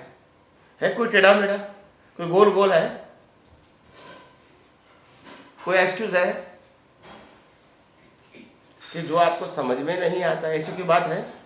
कितनी सिंपल है, मगर ये सिंपल बात भी आज तक हमको समझ में नहीं आई और समझाने वाला भी नहीं मिला। इट इज ट्रू और नॉट? ये बात डिफिकल्ट नहीं है, मगर ये बात कौन एक्सप्लेन कर सकता है? The person they realise the fact of universe. वो व्यक्ति का विजन होना चाहिए, नॉलेज नहीं। विजन का मतलब 24 आवर्स, नॉलेज का मतलब कभी याद आए कभी ना भी आए। विजन का मतलब 24 आवर्स। समझ में आया? जिसको अनुभव बोलते हैं, रियलाइजेशन बोलते हैं, उनका विजन 24 आवर्स है। रात को 2 बजे भी पूछेंगे तो यही साइंस निकलेगा। ये नॉलेज नहीं है, ये मेमोरी नहीं है कि याद करके बोलना पड़ेगा, ऐसा जो 24 आवर्स विजन होता है। तो ऐसे अनुभवी पुरुष आपके जीवन की सभी भ्रांतियां खत्म कर देता है। ये पावर ये विज्ञान के अंदर है। अनुभवी ज्ञानी पुरुष तो स्पीकर होते हैं। क्या होते हैं? समझ में आता है? मगर उनकी स्पीकर की वैल्यू क्या है? क्योंकि दे रियलाइज इट, तो वो पावरफुल हो गया है। और इसलिए रामकृष्ण महावीर की जबान की वैल्यू क्यों थी? क्योंकि जो भी बोले वो अनुभव से बोले, किताब पढ़ के याद करके नहीं बोले। यस और नो? यस और नो? वो किताब पढ़ के बताए। ये जो गीता कृष्ण भगवान ने मुंह से बताई वो पढ़ के बताई। कैसे बताई? नहीं, मुंह से बताई, मगर कैसे? उनके पास क्या था? आप भी लोग मुंह से बोलते हैं, वो भी मुंह से बोले। अनुभव ज्ञान तो बहुत लोगों के पास होता है, किताबों का ज्ञान। ज्ञान नहीं, अनुभव, रियलाइजेशन चाहिए। क्या चाहिए? अनुभूति। और इसीलिए अनुभूति करने वाले व्यक्ति की जबान में पावर होता है। And they solve your all unsolve question without you ask the question. बिना प्रश्न किए आपको उत्तर मिल जाता है। ये पावर अनुभवी पुरुष की भाषा में होता है, क्योंकि वो उनकी बात नहीं करता है, यूनिवर्सल ट्रूथ की बात करता है। ये जो बात हो रही है, this is not my view point, ये मेरा व्यू पॉइंट नहीं है, ये यूनिवर्सल ट्रूथ है। आप मानो या न भी मानो, आपको इसके थ्रू ही जीवन जीना है। नहीं मानोगे तो यस और नो? इससे आप बाहर नहीं निकल सकते। बाहर जा सकते हैं? कुदरती कानून से बाहर जा सकते हैं? जिसने जीवन शरीर दिया है, जिसने हवा पानी खुराक दिया है, जिस संजोग दिया है, जो श्वास लेने की शक्ति देता है, जो मृत्यु की शक्ति उनके पास है, क्या हम इससे बियॉन्ड जा सकते हैं? जा सकते हैं? नहीं जा सकते। फिजिकली हम नहीं जा सकते। ज्ञान दर्शन से जा सकते हैं, ज्ञान दर्शन से हम अलग रह सकते हैं, मगर फिजिकली तो कंपलसरी है, चाहे राम है, कृष्ण है या महावीर है। समझ में आया? रिलेटिव में जो भी डेवलपमेंट आता है उसका कोई महत्व ही नहीं है। महत्व नहीं है, वो उदय करना ही है। डेवलपमेंट कहो या ना कहो, लिमिट भी नहीं है कि ये लेवल तक आपको पहुंचना है, ऐसा वो फिक्स है प्रोग्राम। जहां तक पहुंचना है वहां तक पहुंचेंगे, मगर ये प्रोग्राम है। But it will not help के आपको आत्मज्ञान होने के लिए कुछ हेल्प? बिल्कुल नहीं, बिल्कुल नहीं। There is no value of the commercial ज्ञान, there is no value of the social ज्ञान, there is no value of the religious jnana. If you want to feel freedom from all kind of bondages, you require the universal truth. Universal truth jnana. You want to know the law of nature. You want to know the sixth eternal element and how it's work. When you realize it, then one day you by itself realize, oh, the value of the life is a zero. And value of the soul is 100%. Because I am, the life is there. If I am not, there is no life. आज तक हमने आत्मा की हाजिरी में शरीर और संसार की वैल्यू किया है, और आज शरीर की हाजिरी में हमको आत्मा की ही वैल्यू करना है। यस और नो? तभी तो अनुभव होगा ना। आज तक हमने आत्मा की हाजिरी में किसकी वैल्यू किया है? शरीर और संजोगों की। अभी यही शरीर और संजोगों की हाजिरी में किसकी वैल्यू करना है? बस यही मैं बताता हूं। कोई चेंज फिजिकली नहीं करना है, बदलाव नहीं करना है। सिर्फ जो बदलाव करना है वो दृष्टि में करना है। किसमें करना है? Art of vision. इसमें थॉट स्पीच एक्शन में क्या बोलना, क्या विचारना, क्या एक्शन करना, वो हमारा अध्यात्म विज्ञान का सब्जेक्ट नहीं है। और जो भी करेंगे वो प्रोग्राम है। तो प्रोग्राम के बारे में मैं क्या कहूँगा? आपका जो प्रोग्राम हो वो आपको रोल करना ही पड़ेगा। यस और नो? तो मैं बात करूंगा या ना करूंगा, क्या फर्क होगा? होगा। तो मैं उसके बाद आपको मन वचन काया से क्या करना चाहिए या क्या नहीं करना चाहिए, वो अध्यात्म विज्ञान का विषय नहीं है, मगर आपकी दृष्टि कैसी होनी चाहिए वो अध्यात्म विज्ञान का विषय है। और दृष्टि में क्या आता है? ज्ञान और दर्शन। मैंने बताया ना, ज्ञान और दर्शन। ज्ञान का मतलब हु आई एम, दर्शन का मतलब मेरे अलावा ये मन वचन काया और पूरी सृष्टि कैसे चलती है वो जानना, वो दर्शन है, वो लॉ ऑफ नेचर है। और I am a pure soul, और कुदरती कानून समझ में आ गया, और मैं कौन हूँ वो समझ में आ गया, तो वही विजन में रखना है in each and every circumstances. इसमें कोई फिजिकली एक्सरसाइज, क्या स्पीच वाइज कोई एक्सरसाइज या थॉट वाइज कोई एक्सरसाइज नहीं है। It's a matter of your vision. और विजन धीरे धीरे मैच्योर होता जाएगा परमानेंट की ओर, क्योंकि आखिर परमानेंट में ही सोल हो, और परमानेंट ये कुदरती रचना ही है। क्या है? मन वचन काया की अवस्था मात्र कुदरती रचना है। तो वही तो रियलाइज करना है। फिर मैंने किया, मेरा है, ये सब्जेक्ट ही कहाँ आ गया? यही तो अज्ञानता है। और यही अज्ञानता से क्या होता है? राग द्वेष होता है। यस और नो? That's it.